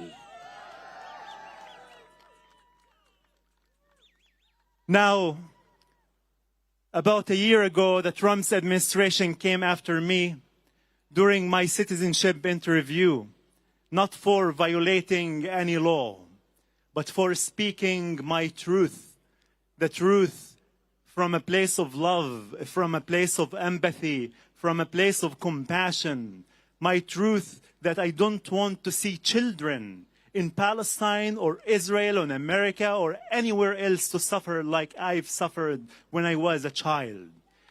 During my citizenship interview and after they asked me if I'm willing to take the pledge of allegiance to protect and defend this country and to protect the constitution of this country, they were the ones who betrayed it. They detained me and took me out of there, handcuffed, and threw me in prison. They thought that they will make an example of me and that they would intimidate me. And they were wrong. Because our fight is a just fight. Our fight in America and our fight for Palestinians and our fight elsewhere is a fight for humanity. And if we believe in justice, there is no power that can intimidate us. The tools of this administration is to scare us, to intimidate us, so we can lose sight, so we can lose vision. But if we continue to unite together and work out and connect and fight from a place of love, not a place of fear, they cannot do that. When I was released from my detention after spending 16 days, I came out and I sent a message to the president and his cabinet. And I told them that I will not be intimidated. And if you are feeling like me, unafraid, repeat after me. We the people Say it loud and clear. To President Trump and his cabinet. We are not afraid of you. Because the love that shines in our heart is much brighter and more powerful than the darkness of fear that's blinding you.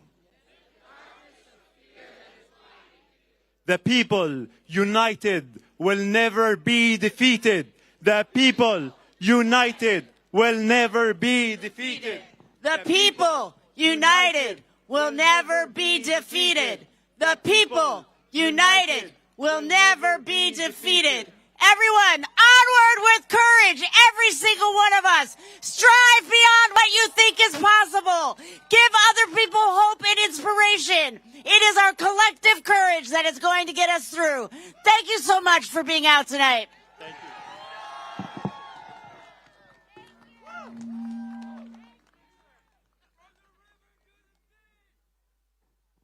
All right, well done, well done, well done. All right, y'all. You guys got energy? Now listen. Y'all good? Now, just in case you are feeling a little bit of FOMO and want to know what's going on over there, let me give you a quick briefing. Basically bullshit. Donald Trump is wearing a lot of makeup on his hand. Nobody knows why. Diapers are probably in place to make sure that he does not have an accident. He has cited the Dow reaching 50,000. One person applauded. People had their money on that being Pamela Jo Bondi. But before he even got a chance to speak, Representative Al Green of the great state of Texas. Now, I am not in favor of people attending that State of the Union bullshit tonight. But the one man that I kind of wanted to be there was Representative Al Green. And he showed up. And before Donald Trump could even get a word in edgewise or get to the stage, he held up a sign reminding Donald Trump that black people are not apes. Something you had to tell Donald Trump because he's not too bright. So what I will say to Representative Al Green, if you can hear me, I'm so in. Come on. Hear it. Keep it going. Whatever you. Whoo. It's all right with me. Do not demonetize us, YouTube. I know it's a song that's copywritten. Let's now bring to the stage one of the strongest voices for justice from the Progressive Caucus, the emeritus leader of the Progressive Caucus, a sister, a woman that has fought for justice, for equality, for the people from the other Washington State. Please give a healthy round of applause for Representative, and she does embody that word, representative, Pramila Jayapal, and she is going to be, yes! And she is going to be joined by Lauren Hirsch, who is one of the leading legal voices fighting for the Epstein victims. Give them a round of applause. That Joy Reid can sing too.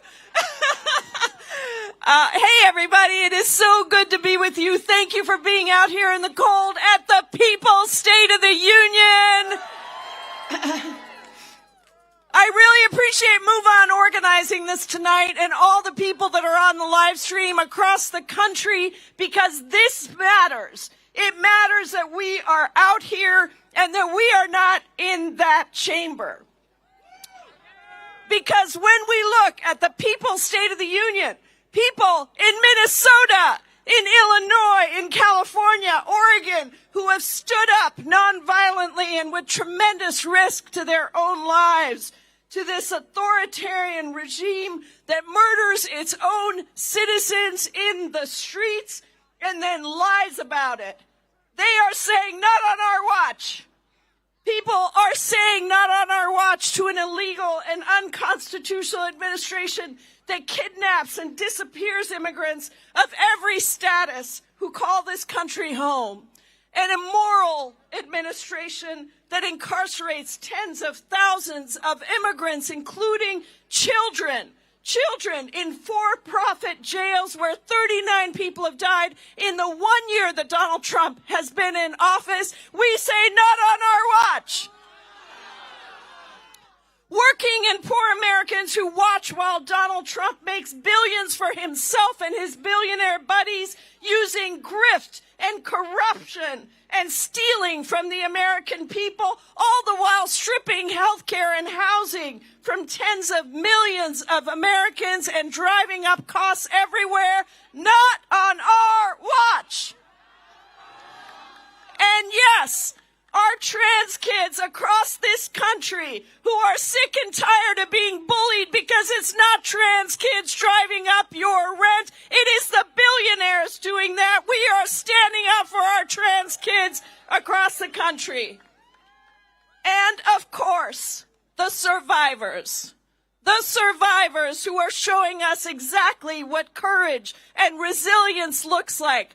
My official guest for State of the Union is a constituent of mine who is an Epstein survivor, who is in that building right now, showing the strength and the face of courage to be in that building with Donald Trump speaking because they don't want him to not see them. They are demanding that they be seen. Because the survivors of this horrific global sex trafficking ring of Jeffrey Epstein's, the predators and the pedophiles who need to be brought to justice, will be brought to justice because of the courage and the resilience and the voices of these brave survivors.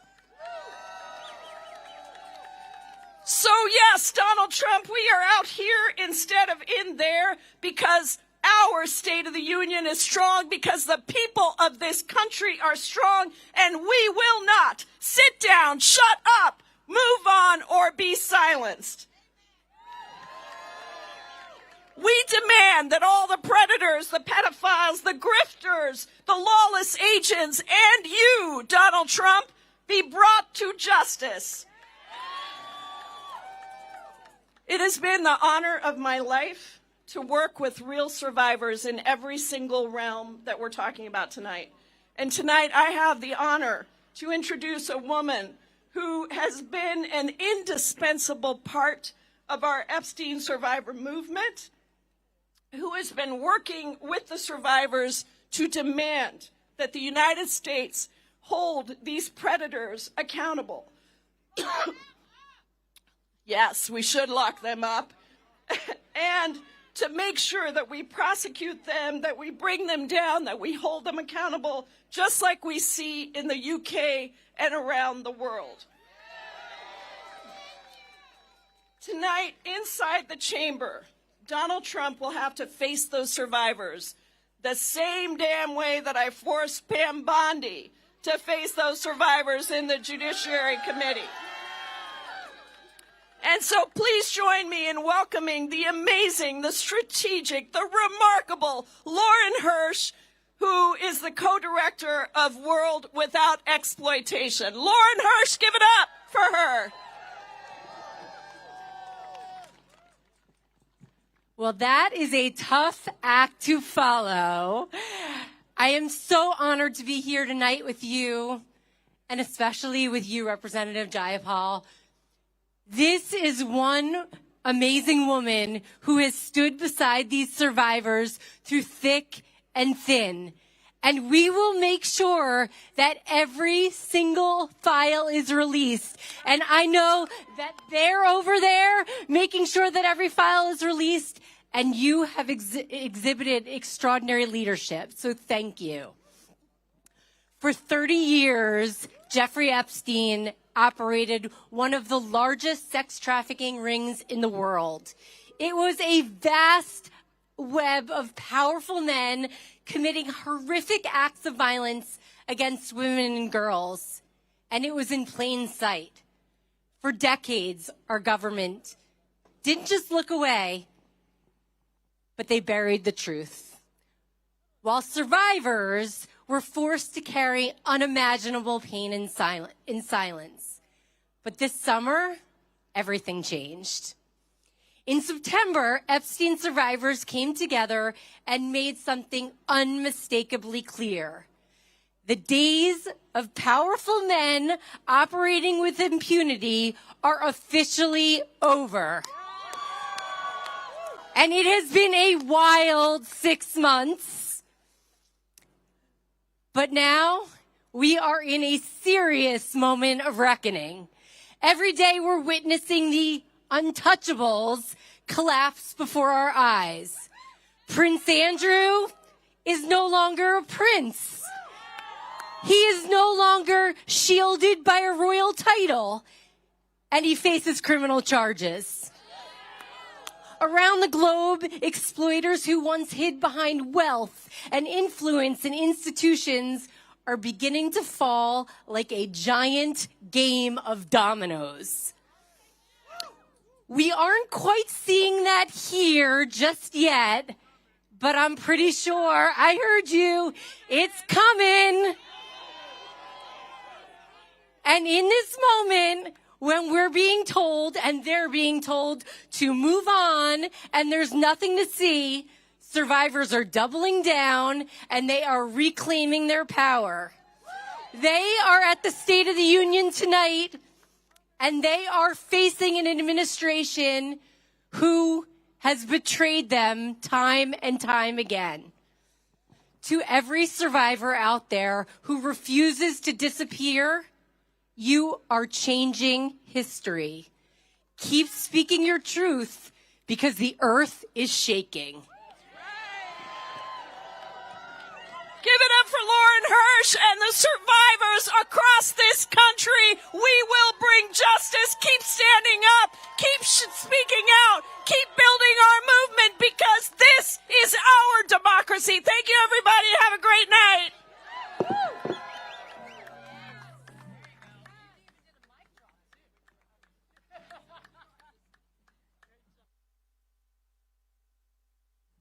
We even got a mic drop from the Congresswoman. So there's one thing that we've always demanded as Americans. We want consistency in the fighters that we have that are in D.C. And the next speaker is someone who did that for us when he was in the House. He's doing that for us as a senator. Once upon a time, there was a time when people had the courage, they could have convicted Donald Trump in his first impeachment trial, and we wouldn't have to deal with this now. And the man who led that charge was a congressman from California by the name of Adam Schiff. And if there's anybody who understands what the rule of law is and the power of norms and institutions, it's Adam Schiff. And now as a senator, even though felon Trump, because look, you can be a draft-dodging, bone spurs convicted felon and still be in the Oval Office. Adam Schiff is now being targeted by the weaponized Pamela Joe DOJ. And yet Senator Schiff says, hell no, I'm not going to do it. Jeanine Pirro, hell no too. We have Senator Schiff here tonight. He has a letter. And it's from Alejandro Barranco. He is one of the 3 Marine sons, right?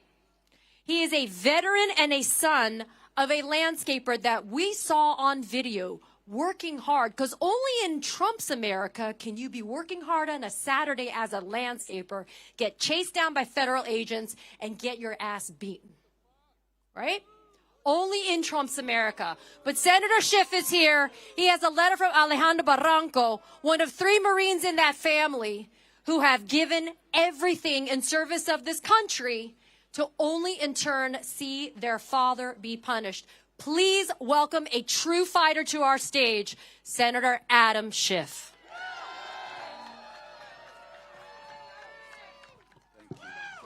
Thank you.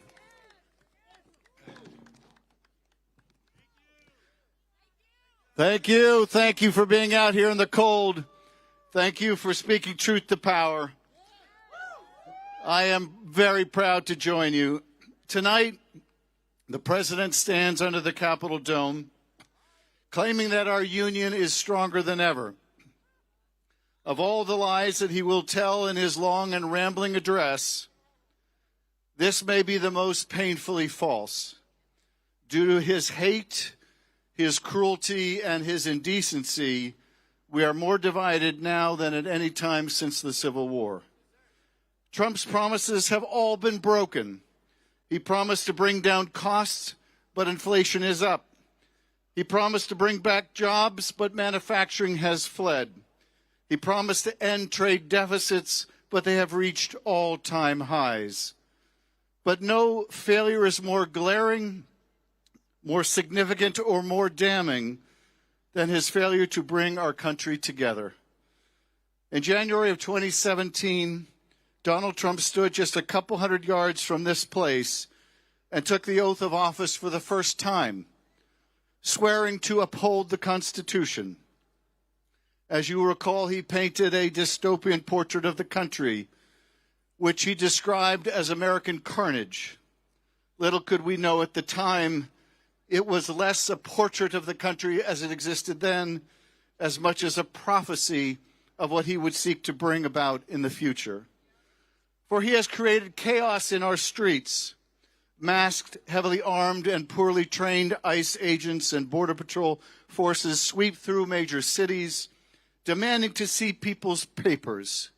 In the United States of America, they are demanding to see people's papers.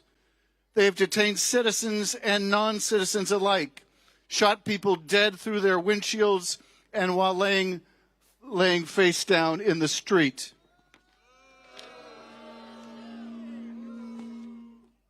When the courts have ruled against this administration's lawless conduct of its administration raids, their opinions have been ignored. When universities dare to protest, their federal funding has been cut. When law firms represent clients whose interests are adverse to the administration, they are punished. When media organizations speak truth to power, they are forced to pay him millions personally.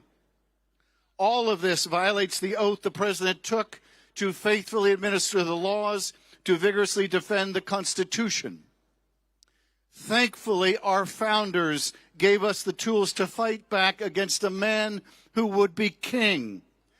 And chief among those tools is one more powerful than all the rest, and that is the right to vote. And this November, my friends, we must use that tool. We must vote. One man's story tells us why. On a Saturday afternoon in June in Orange County, California, a landscaper named Narciso Barranco was working outside an IHOP. He'd lived in the United States since the 1990s, undocumented, yes, but no criminal record. American in every way except for in his papers. In that time, he'd raised 3 sons, all U.S. Marines. That Saturday in June, a group of men approached, masked, in tactical gear, guns drawn. They tackled him, pepper sprayed him, beat him violently, dislocating his shoulder.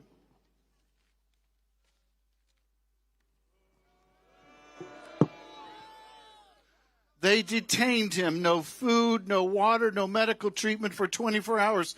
When he was finally able to get in touch with his family over the phone, he had one request of his sons. He asked them to retrieve his landscaping tools and finish the job he was doing. I wish just a few of my colleagues in that building on the other side of the aisle had the same dedication to their jobs, to their oath of office, to the Constitution of the United States. Narciso Barranco asked his sons to finish the job. His son, Marine Corps veteran Alejandro Barranco, couldn't be here tonight, but he sent me this to read to you. What happened, he said, didn't just happen to an immigrant. It happened to an American family. Families across this country are living in fear, separated by a system that has lost its humanity. We can protect our laws without abandoning our values. We are here because America must be better, fairer, safer, and worthy of the people who believe in it. Now, just a few weeks ago, Narciso Barranco thankfully had his deportation case dismissed by a federal judge. But tonight we must all heed the words of Narciso Barranco. We must take up the tools our founders have given us to protect our democracy and finish the job. Between now and November, the president will make every effort to discourage Americans from voting. He will make it harder to register and turn out. He may send ICE agents to polling places to intimidate our citizens. He will cast doubt on the results when his party loses.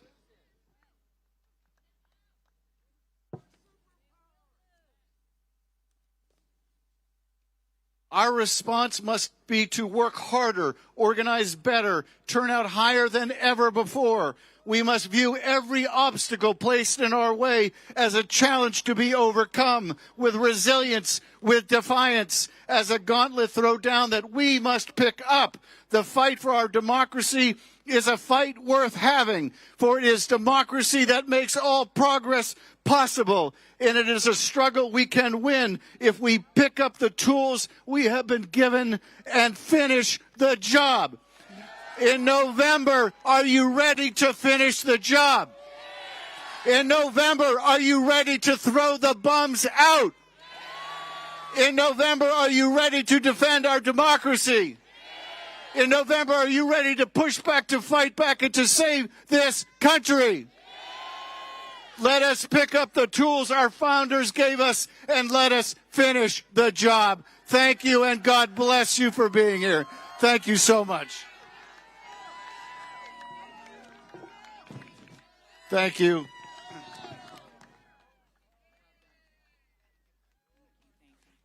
All right. One more time for the senator from the great state, California. We love the Californians, but we now are going to turn to the great state of Illinois, which was one of the earliest cities to see the absolute terrorism being unleashed upon Americans and immigrants alike by ICE, by the secret police being deployed by this regime. And one of the stalwarts in the great state of Illinois who has been fighting for the rights of people, for the humanity of the American people and our immigrant neighbors is one Representative Delia Ramirez. And she is going to be here from the great 3rd District in Illinois. Come on. And she is going to be speaking tonight in honor of Silverio, Keith, Renee, Alex, Linda, Ruben, and the 38 lives that we have lost at the hands of DHS, including Illinois resident Nenko Ganchev. Please give it up for Representative Delia Ramirez. Thank you, Joy.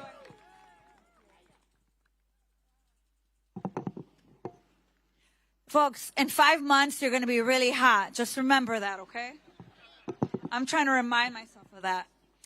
Well, hi, everyone. Buenas noches. As you heard, I'm la congresista Delia Catalina Ramírez, and soy la hija orgullosa de padres guatemaltecos, ciudadana de nacimiento por derecho y representante del Distrito 3, una comunidad que está en la calle luchando contra los fascistas todos los días. Yes, I said it in Spanish.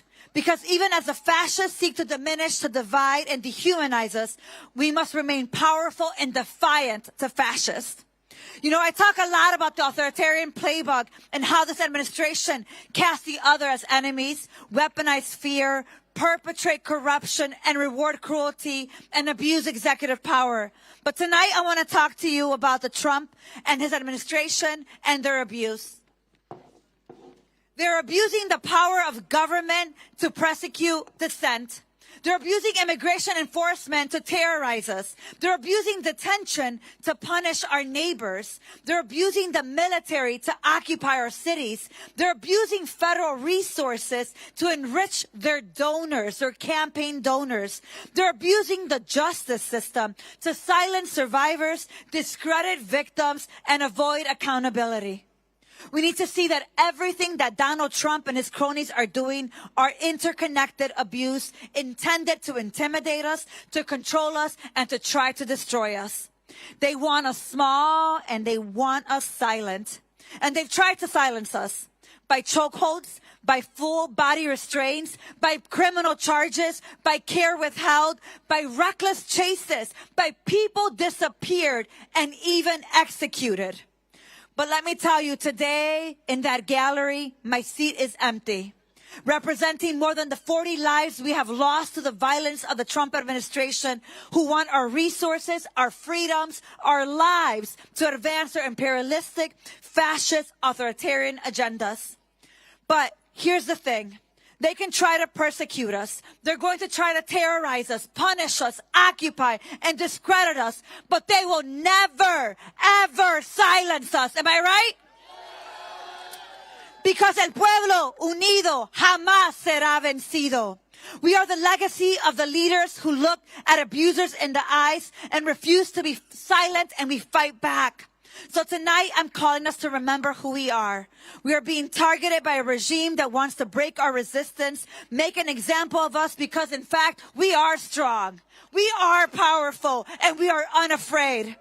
We persist and we lift our voices. We defy their control because our resistance defies the state of the union. And here I can tell you that the state of the resistance is strong.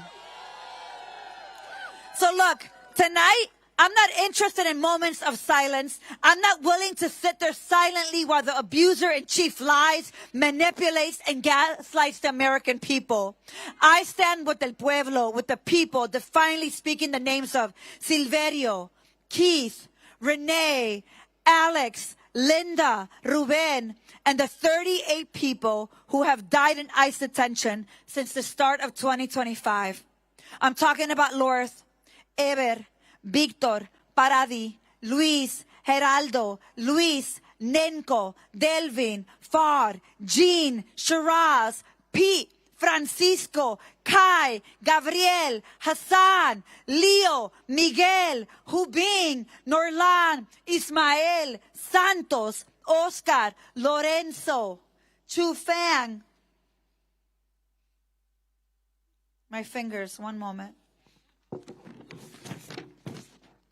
Tien, Isidro, Johnny, Jesus, Abelardo, Marie, Nan, Brian, Juan, Mesquim, Sarahwid, and Henry.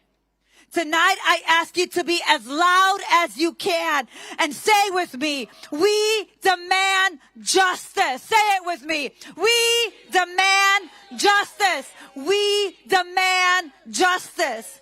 And that is why we will melt ICE and dismantle the Department of Homeland Security. We will defend our democracy from authoritarians, fascists, and those who believe it's for sale. We will uphold our shared humanity from Chicago to Palestine to Congo. And that is just the beginning, because we're going to build a future where we're free from being priced out, defrauded, displaced, or expelled. A future where we're free from exploitation, trafficking, deportation, detention, occupation, and genocide. A free day from economic exploitation, poverty, slavery, income inequality, wage abuse, discrimination, and intimidation. A day where we are free from the oppression and the inequity that have defined our community's experience of being American. So my ask for you today, America, neighbors, constituents, is that we demand more together. A future in which our rights and freedoms mean working people have every single thing they need to thrive. And are we ready for that kind of world? Are we ready for that kind of America?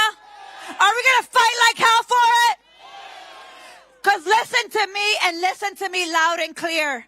We have the power to organize, to build coalition, to practice solidarity, to shift the narrative, and to take care of one another, because we're already doing it together in the People's State of the Union. Because the people and the power of the people is greater than the weapons that they would wield against us. So together, juntos, we will create a more just, a more peaceful, and loving world. And the key is together, juntos, let's go.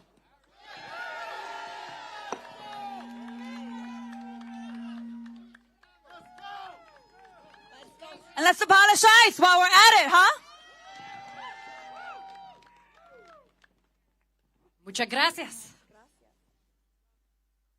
Alrighty, so those of you guys may remember that Donald Trump promised a lot of shit when he ran. One of them was what? No more wars. And yet, in the time that this guy's been in office, he's done some wackadoo stuff when it comes to our military. And no, it's not just DUI Hegseth that we're looking at. We're talking about felon Trump. There is a congressman from Connecticut. His name is Jim Himes. And he's on House Permit Select Intel. And when I tell you that this is the man that is standing in the breach, that is making sure that Americans get transparency when it comes to this type of operations, it's Congressman Jim Himes. Tonight, he is joined by Madeline Beckett, who's based in Lansing, Michigan. And she lives in a mobile home park that's been bought out by private equity, of course. Profits over people. Since that takeover, she's had unbelievable, horrible experiences, including huge unexpected fees, undrinkable water, and an end to necessary maintenance. How are we supposed to live? Please welcome to our stage Congressman Jim Himes and Madeline Beckett. Thank you, Katie, and thank you all. Thank you, America. Thank you, resistors. Thank you for people of goodwill. Katie's exactly right. I spent a lot of time on national security, but what does it mean to have national security if we don't have housing security, if we don't have economic security, if we don't have dignity? What does national security mean?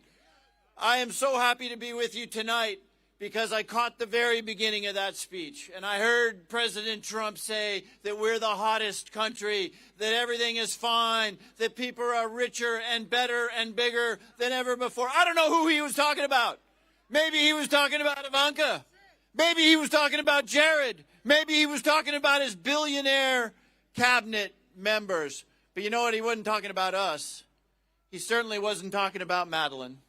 He wasn't talking about the tens of millions of people like Madeline Beckett of Lansing, Michigan, who, like so many Americans, worked 45 years, day in and day out, showing up for the job, raised a daughter, and now struggles to make ends meet in this richest, hottest country in the world. How does that work?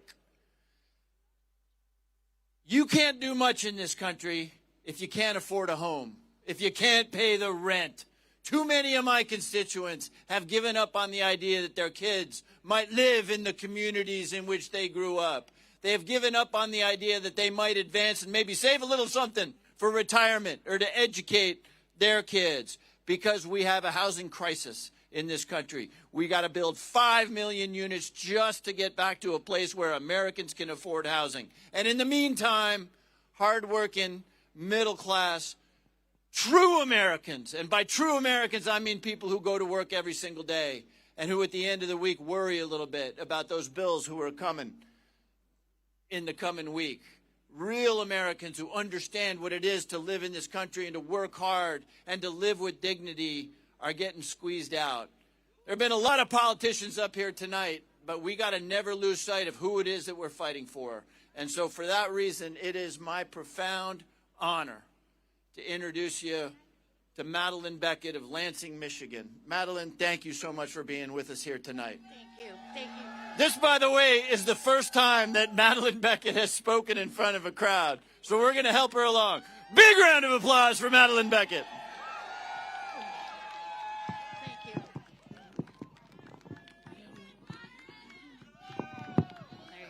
That's fine. Thank you. Yes, I'm nervous. My name is Madeline Beckett. I'd like to thank all of you for having me here tonight. I'm very honored. I live in Windsor Estates, a manufactured home community in Diamonddale, Michigan, just outside of Lansing. I'm here tonight because private equity has stolen my retirement, turned my life upside down, and soon will leave me homeless. I spent 45 years working as a bookkeeper. I traveled a lot for my job, so living in manufactured communities has always been convenient and affordable. They were good places to live. They were safe. Neighbors looked out for one another. Upkeep was easy, and we could count on maintenance by the park owners. The best park I lived in was Windsor Estates, which convinced me that's where I would go back to buy my last home that I'd get to pick. I made a financial plan to determine what I could afford, and I bought my last house in Windsor.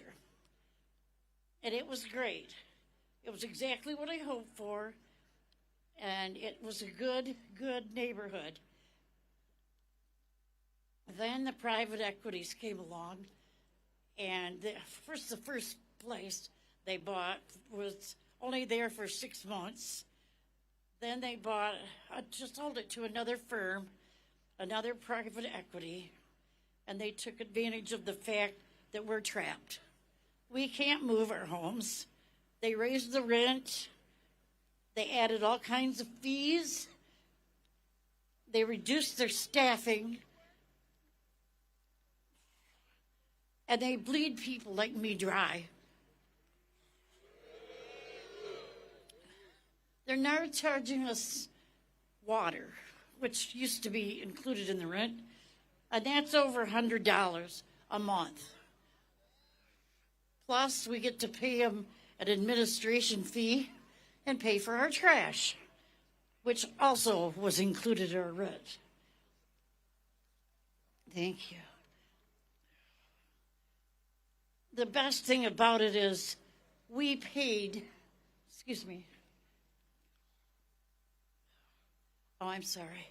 Yeah, the government subsidized the buying of our park with a loan from Freddie Mac.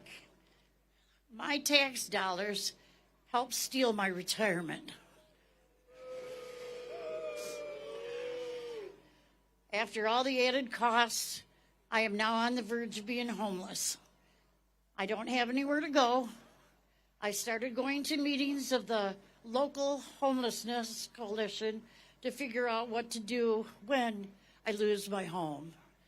I've had to take on a roommate at my age. Seriously? Every month I have to borrow money from a friend. I now owe her over $5,000, and I don't know how I'll ever pay her back. I don't even know how to properly thank her. Without her, I would be on the street right now. But I'm not going to sit back and take it, and neither are other people in the mobile home community parks all over Michigan and the country. If I can stand up now and fight back at my age, in my condition, living on the edge of homelessness, you can too. Yeah.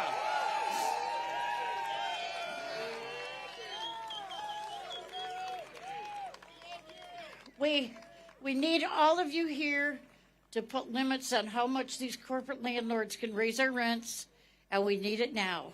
We need to stop shoveling tax dollars to the predators, and we need to stop it now. And we need elected officials to grow a pair and stand up for us. We deserve better. Thank you for listening. Woo!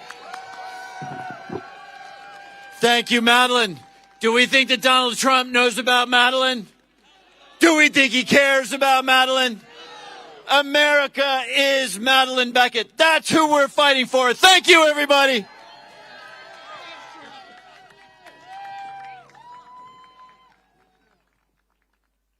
God bless you. Thank Thank you so much. One more time for the senator and for Madeline. That is who we elect people to fight for, right? Okay, now, because all of you guys are stalwart being out here in the cold. First of all, can I big up that cat over there? Can we please acknowledge bringing a little of the Portland magic? We love a fairy tale creature. I just want to thank you for being creative and being in this space. Please give a round of applause to the yellow cat, everybody, please. No king's cat, no king's kitty over there. We appreciate it. There was a person over here who had a toilet sort of set up that was very creative as well. Big it up to all the creative people in the house. Now I want to take you all to the great state of Arizona. Wouldn't you rather be in Arizona right now? Just pretend like you feel it. Feel Arizona in your spirit. Feel the warmth of the sun, right? Okay, we're going to be warm in our spirits because we're as cold as hell out here right now. But that's okay, because coming to the stage are two people who you are really going to want to hear from. Representative Yasamin Ansari, representing Arizona's great 3rd district. And she is here with Sonia Almaraz. And Sonia Almaraz is the partner of Yari Marquez, who has leukemia and who has suffered severe medical neglect for more than a year at the Eloy Detention Center in Central Arizona. These are literally the kinds of stories and nightmares that are taking place in the Trump-Epstein era of the United States. So please give a warm round of applause and show some love to Representative Ansari and to Sonia Almaraz. Thank you. Oh, I'm going to give you that. All right. Good evening, America. I'm Congresswoman Yasamin Ansari. I'm proud to represent Phoenix, Glendale, and Guadalupe in the U.S. House of Representatives. And tonight, it is my absolute honor to be standing here with Sonia Almaraz. Sonia's loved one is Yari. Yari is a lawful permanent resident, a green card holder who was stripped of her legal status by Donald Trump's racist mass deportation agenda. For over a year, Yari has been locked up at the Eloy Detention Center in Arizona. Yari has leukemia. When I visited her, she was too weak to stand. When I sat with her, I watched her vomit blood. And tonight, while Yari suffers in detention, Donald Trump stands before Congress and lies to the American people. Donald Trump claims he is going after the worst of the worst, and that is a lie. Yari has no criminal record. Meanwhile, this administration and the Republican enablers in Congress handed ICE a $75 billion slush fund to terrorize our communities with no accountability. And let's be clear about who built this machine. Stephen Miller, the most awful human being, architected this cruel immigration agenda from the ground up. It is an agenda rooted in fear, rooted in hatred, and the belief that some people simply do not belong. Masked agents, violent raids without transparency, communities living in fear. That is not public safety. That is authoritarianism. And the Secretary of Homeland Security, Kristi Noem, oversees all of this. If a cabinet official allows this level of neglect under her watch, then she should be impeached. Authoritarianism is when the government cages the sick, it is when cruelty becomes policy, and it is when federal power is turned inward against our own people. My parents fled an authoritarian regime in Iran. They came to this country because America was supposed to be different. This country welcomed them. It allowed them to work hard and to build a better life. And in one generation, they watched their daughter become the first Iranian American Democrat ever elected to Congress. That is the promise of America, and I refuse to let it be dismantled. The real state of our union is whether people like Yadi are safe, whether the sick receive care, and whether human dignity still matters. So tonight we say together, free Yadi! Free Yadi! Because she belongs here. She deserves care, she deserves dignity, and she deserves freedom. Now I want to turn it over to Sonia, who I've gotten to know through this horrific experience, to share your and Yadi's story.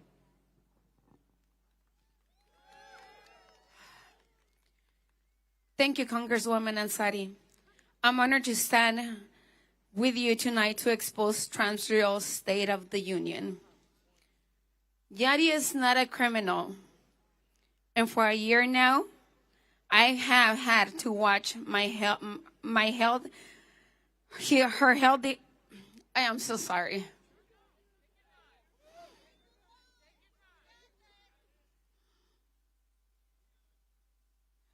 For a year now, I have had to watch her health deteriorate at the hands of ICE. Yadi has lost over 70 pounds. She's been coughing up blood for months on daily basis now.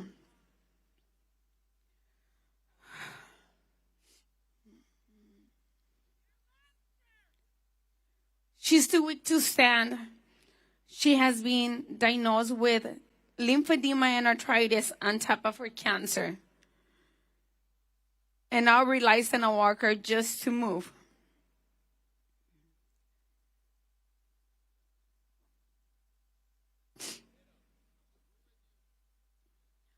Her suffering is preventable, yet ICE has denied the basic medical care. Yadi es una compañera amorosa, amiga y miembro de la comunidad que merece dignidad humana. We demand her medical release immediately. Exigimos su libertad inmediata para su cuidado médico. Let us get her back to health so she can continue to fight her immigration case.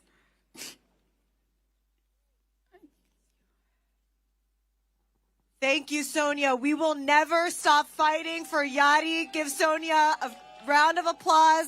And free Yadi! Free Yadi! Free Yadi! Thank you so much, everyone. Have a great evening.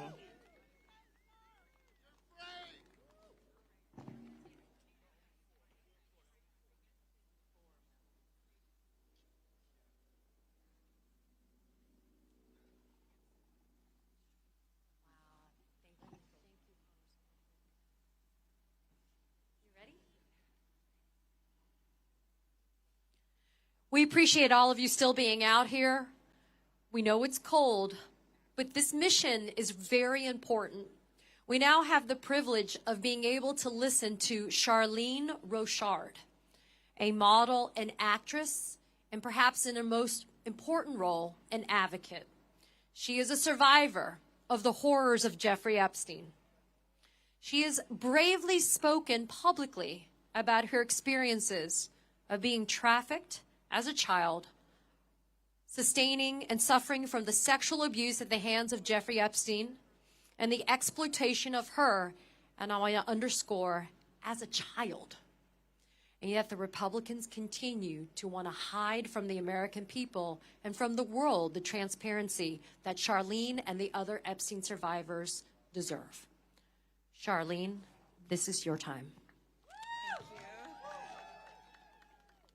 Thank you. Thank you. I am grateful to Congresswoman Randall for welcoming me as her guest for the State of the Union. And I appreciate all of you for giving me the opportunity to share my voice tonight. Thank you. My name is Charlene Rochard, and I stand before you not just as a survivor, but as a mother, a woman, and a citizen who believes deeply in protecting the next generation. People often ask how I found the courage to speak publicly about something so painful. The truth is, I didn't find that courage alone. For years, I carried the weight of my experience in silence. And then a longtime friend, someone who remembered the vivid details of my past interactions with Jeffrey Epstein, encouraged me to reclaim my voice. When I finally stepped forward to tell my truth, I found myself surrounded by a sisterhood of survivors who lifted me up and reminded me that none of us walk this path alone. But I want to be honest about something that rarely gets said out loud. What happened to us didn't end when the abuse ended. Epstein's manipulation and coercive control changed the trajectory of many of our lives. Some of us went from thriving, working hard, building careers, feeling hopeful, to being unable to work at all. Some fell into depression. Some carried shame that was never ours to carry. For many of us, it has taken decades to overcome the impact of what happened, decades to heal, and decades to speak. And that is why I'm here tonight. I am speaking out because the next generation deserves better. Our children deserve a world where powerful people cannot harm others without consequence. They deserve a world where survivors are protected, not punished, for telling the truth. They deserve a world where silence is not the price of safety. I also want to say something that often gets lost in the noise. I believe that most of humanity are good people. Compassion, love, and peace are not abstract ideals, but are lived values. I've seen them in the survivors who hold each other up. I've seen them in the advocates who refuse to look away. I've seen them in the people who quietly reach out and say, "We believe you." Tonight, as we gather for the People's State of the Union, we are reminded that protecting children is not a partisan issue. It's a human one, and it requires all of us, including every community, every family, every survivor, every ally, to all stand together in unity. My hope is simple, that by sharing my story, I help create a space for others to share theirs. And that together we build a future where no child's life is derailed by someone else's abuse of power. And no survivor has to wait decades to be heard. Thank you for listening. Thank you for believing in survivors. And thank you for standing with us as we fight to protect the next generation.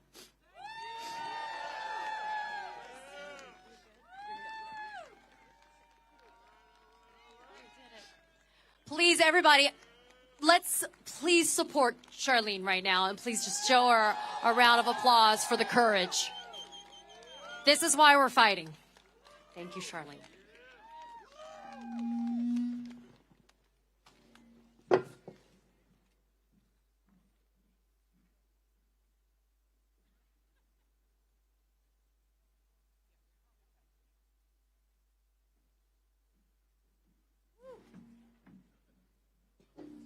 Look, it got real on this stage, right? I mean, I think a lot of the time, Katie, people feel like politics it's just theoretical. It's just people giving speeches. It's just people talking. But these stories that you've heard tonight, this is the reason that we elect people to office, because these are not theoretical problems. These are human tragedies, and they're all man-made. Orange man-made, specifically.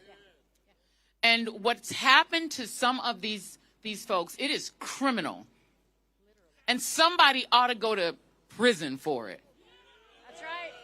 For abusing, it is unbelievable that we live in a country that has a Justice Department and so much injustice is being done under its nose. This is shameful. These stories that we've heard tonight, this should not be happening in the United States of America. And so this is not about speeches. This is about change. We have to stop this regime. We have to stop this regime. Joining us now, we are going to introduce 4 really important guests because we really want you all to take these stories in, okay? Exactly. Other countries are managing to hold people accountable, and the United States of America is not capable of holding people accountable. We are creating concentration camps and letting people suffer and die incarcerated for no reason other than being brown. Come on now. Come on now. If we can't do better than that, I don't even know what to tell you. Let's introduce these guests, my friend. These are the voices, and this is why we're here tonight at the People's State of the Union. The People's State of the Union. Dr. Troy Jacobs worked on maternal fetal health along with vaccines. You know, the important stuff. Originally from Ethiopia, Dr. Jacobs came to the United States to improve our health outcomes for mothers and children. Fired by the Trump administration during the DOGE cuts after the dismantling of USAID. We're also joined by Yvonne Rodriguez and Alice Goldberg, a music teacher who owns her own small business, whose premiums jolted after Trump's big bullshit bill, and Marlon Ricardo Camejo, whose citizenship appointments were canceled by whom? By Kristi Noem, because she's too busy flying around in her $1,000,000,000 jets. These are the guests, these are the people that you're supposed to be hearing from tonight, not from convicted felon Donald Trump. Come on.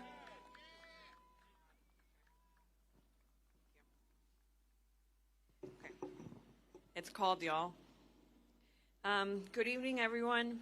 My name is Yvonne Rodriguez. I work at the intersection of immigration advocacy and storytelling, and I'm here on behalf of Ani Lucia Lopez Bellosa.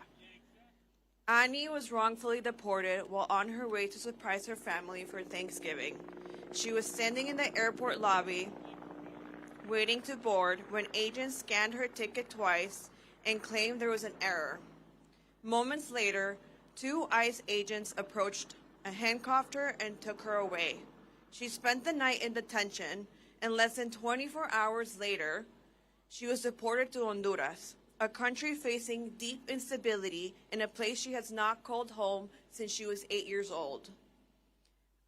Ani is a dreamer. She's a 19-year-old student pursuing a business degree at Babson College. She dreams of building a future not just for herself, but for others, opening her own business, uplifting her community, and supporting her family. Instead, she has been met with retaliation, fear, and attempts by the Trump administration and his vigilantes to deport her loved ones and separate her family simply because she dared to speak out. 2 weeks ago, a federal judge ordered the government to facilitate Annie's return to the United States by this Friday. The deadline is now just 72 hours away. And what has the government done? Only a request of a copy of her passport. No clear plan, no urgency, and no guarantee that she will be allowed to return safely to her family without being detained again. Annie is not a case number. She is a daughter, a student, a leader, and a young woman whose future is being held hostage by the Trump administration's regime and cowardice. Annie asked me to share this statement with you all tonight. I'm going to read it first in English and then in Spanish.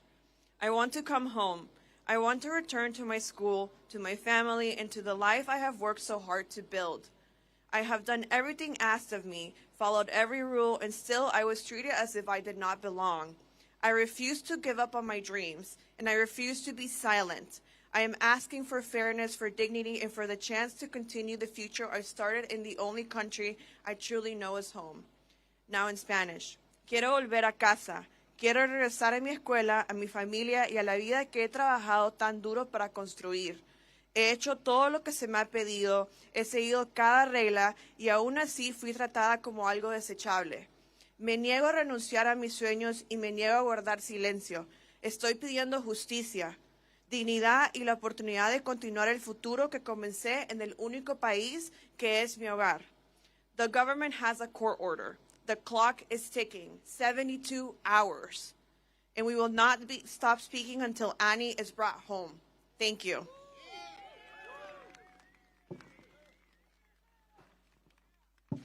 Good evening, Washington, D.C. I'm Marlon. I'm coming from the great state of Connecticut.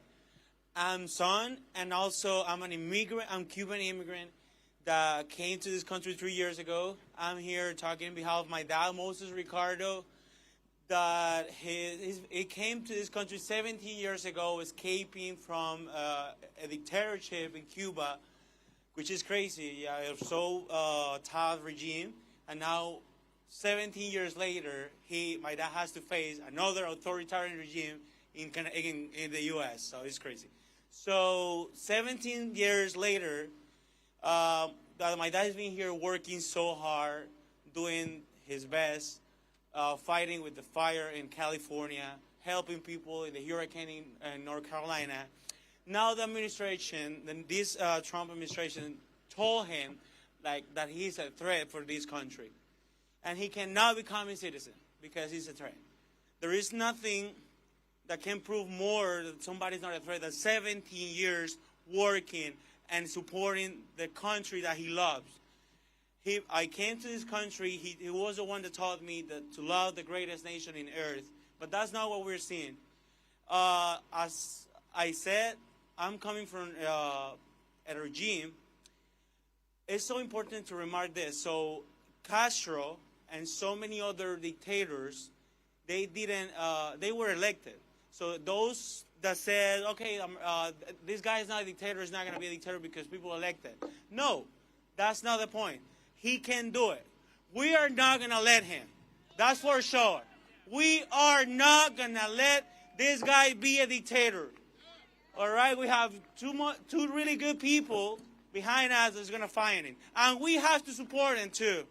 All right? How are we going to do that? First of all, go and voting. So we're going to vote, and we're going to take all these people, haters, out of the Congress. And how also we're gonna continue fighting, doing this. Standing up, no regrets, just push forward, we got this. And I wanted to make sure that you guys understand, all the people that talk about, this is about criminals, this is about illegals. My dad is a green card holder for 17 years. He came here legally, no criminal records, but I don't want him to become a citizen because he's a threat. This is not about nothing like security or nothing like that. This is about racism. If my dad would be white, he's okay, but he's not. He came from a poor country that just pursuing happiness, like so many other people, and that make him a criminal, maybe. So, and I'm so happy and glad to be here, being part of this great event, because we are the people of the State of the Union. We are the people. That's the most important part of this. We are the people. The people is America. America is not a president. America is not an administration. You guys are America. We are America.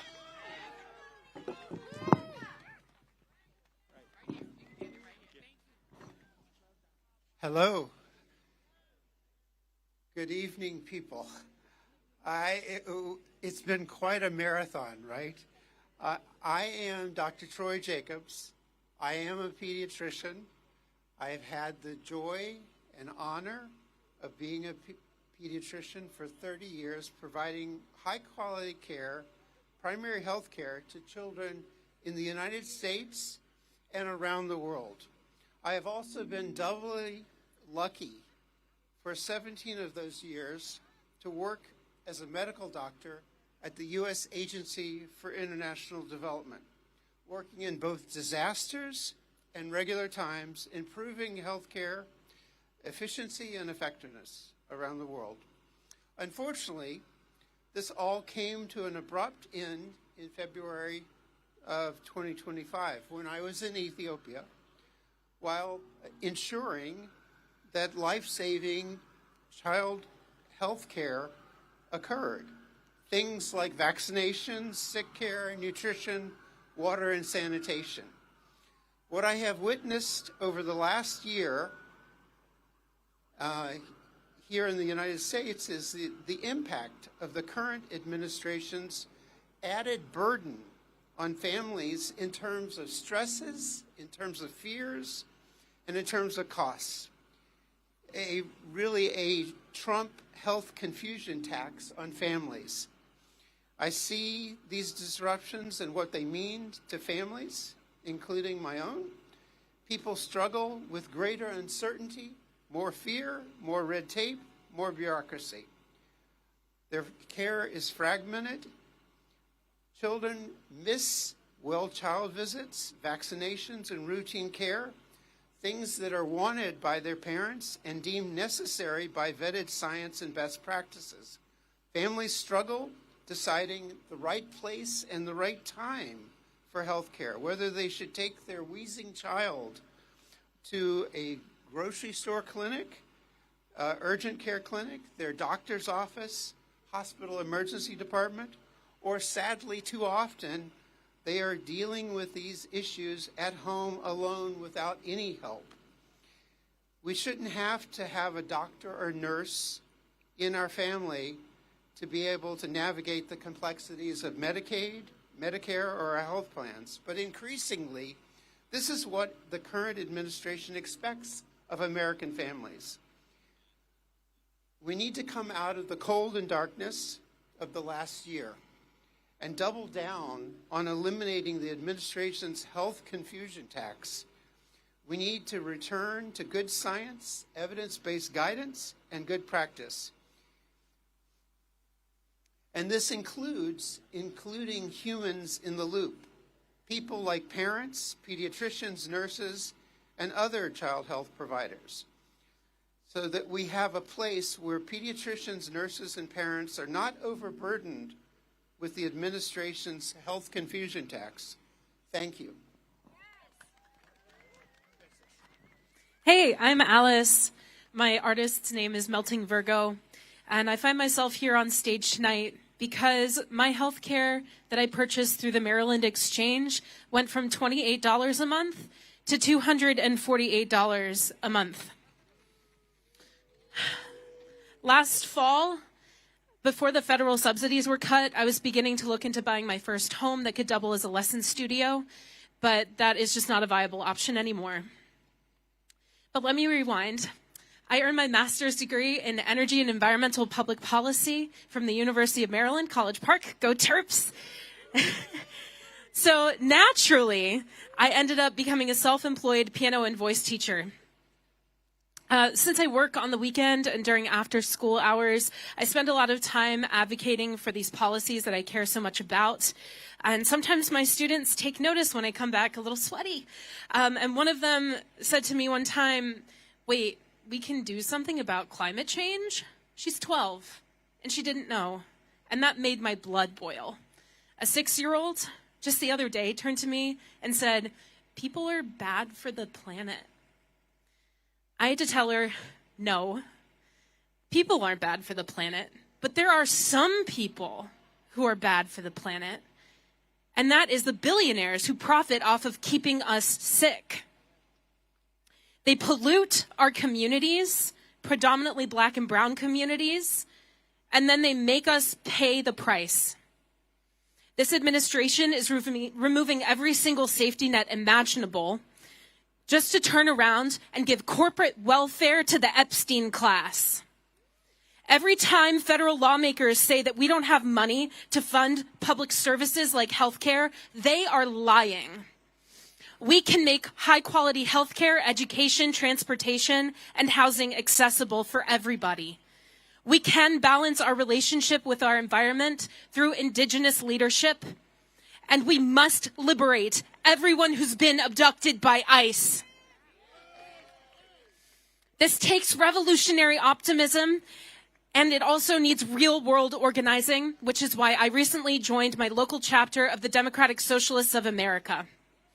No more doom scrolling. We must show up and create hope. One of the best ways I've found to create hope is to sing. I have a song that I wrote last summer in solidarity with our neighbors who are being abducted by ICE. It is in English and Spanish at the same time, and it needs some crowd participation, so I hope that you'll join me. And I'll also invite Joy up quickly to get this song going. And I'm putting her on the spot. She's never heard this song before. Okay, so I need you to hold down the underlying chant. We're going to do that in English, okay?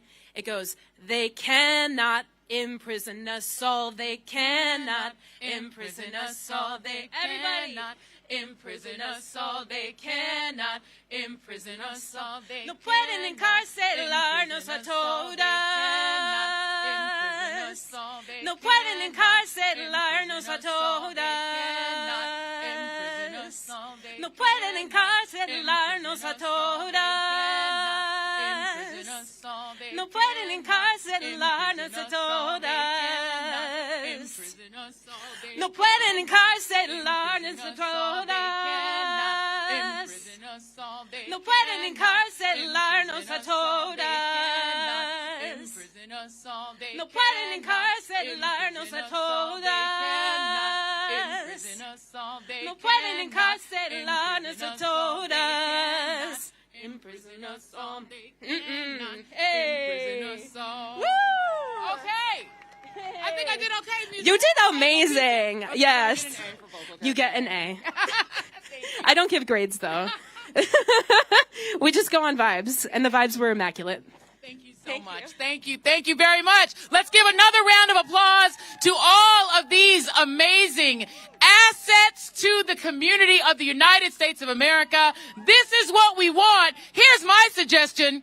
Maybe we should deport Donald Trump. What do you think? Keep all of these beautiful people and deport Trump. Katie Fang, how are we going to end this beautiful, wonderful evening? We're telling everybody who's here. Well, first of all, Joy and I want to say the following. We want to say thank you to the members of the press that are here, that have been here in the cold, documenting this. This is important. So we appreciate all of you that are here, that have been here. We also appreciate all of you diehards that have stayed here. And everybody who's watching us on the live streams, go to SOTU.org for what? No King's Day 3.0, March 28th. Thank you for being here. I'm Katie Fang. I'm Joy Ann Reid. And this is the People's State of the Union. Good night, everybody. Thank you for being here. We love you and good night. And thanks to the MeidasTouch and MoveOn.org. Amen. Give a round. Thank you. Thank you. Good night.